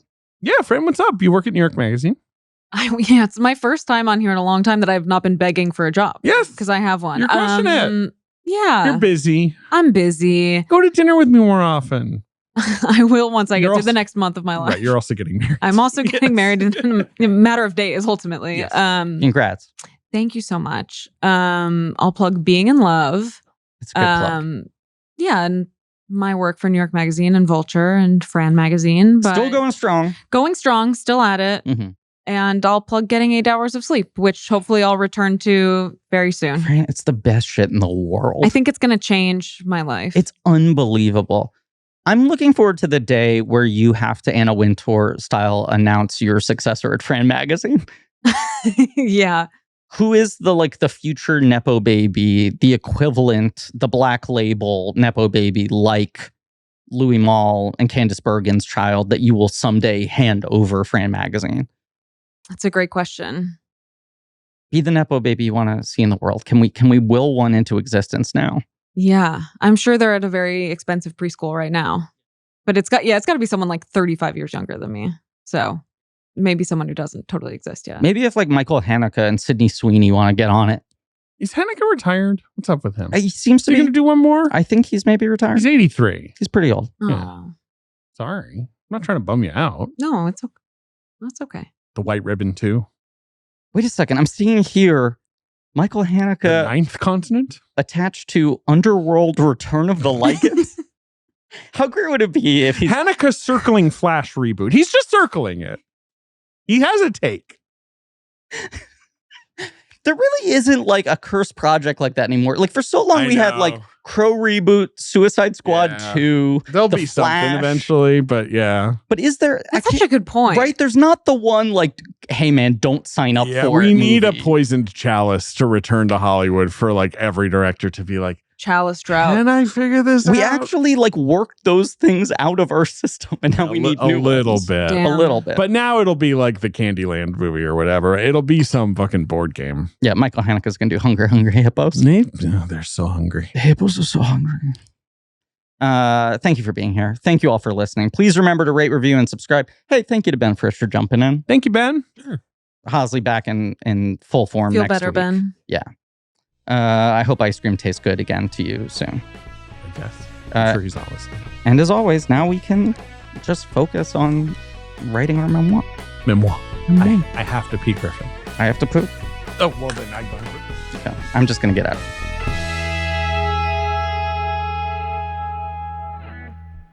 Blank Check with Griffin and David is hosted by Griffin Newman and David Sims. Our executive producer is me, Ben Hosley. Our creative producer is Marie Barty Salinas, and our associate producer is AJ McKeon. This show is mixed and edited by AJ McKeon and Alan Smithy. Research by JJ Birch. Our theme song is by Lane Montgomery and the Great American Novel, with additional music by Alex Mitchell. Artwork by Joe Bowen, Ollie Moss, and Pat Reynolds. Our production assistant is Minnick. Special thanks to David Cho, Jordan Fish, and Nate Patterson for their production help. Head over to blankcheckpod.com for links to all of the real nerdy shit. Join our Patreon, Blank Check Special Features, for exclusive franchise commentaries and bonus episodes. Follow us on social at blankcheckpod. Subscribe to our weekly newsletter, Checkbook, on Substack.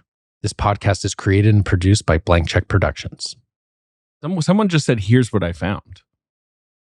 Wow. I think that was Siri. A ghost? Siri That just... was Siri on the record computer. I thought Siri was about to correct my pronunciation. Siri, Go away. Siri- I love you, but no. No, actually, I don't love Siri. Fuck off. Yeah, you know like what? Siri. It's true. But you know, if you say fuck off to Siri, she'll like reprimand you. Oh, okay. Like, has that ever happened to you where you like accidentally start Siri on your phone No. and you're like, oh, fuck off. And then Siri goes like, I don't appreciate that. And I'm like, Jesus. No, here's what I do. I have enough going on. The second I buy a device, Siri off. Yeah. Off. Gotta turn it Disabled. off. Have never used Siri once. I I'm don't not- like her. I don't trust her. I'm not rude to her, but I don't want to speak to her. Yeah. I just have her like do my taxes and stuff. I mostly don't use her. I I'm don't- joking. I don't ever do anything. Siri, do my taxes. Then I'm like, that's done. I don't like guys, her. Siri is listening to us What- right what now. is she Shut up. doing? Go away, Siri. Siri, disable. Off. I think she's tricky and I think she's mean. And I want to make it clear it's not that she's a woman. I was That's about not to say, my problem it's with her. starting to feel like you have a problem with women with small. I soft, find her soothing overly voices. emotional. I don't like all these questions she asks. And it has nothing to do with her being a woman. Do you guys know anyone who has Siri as man? I recently You can do heard it, right? someone who used their Siri and it was man. And I was like, what the hell? What if it was like Crocodile Dundee? Like, is there a way to make the voice something that I would be amused to hear? Doesn't Amazon Alexa do a bunch of that? You can I do think so. celebrity voices. Yeah. Right. If it was Crack Dundee, I'd turn it on.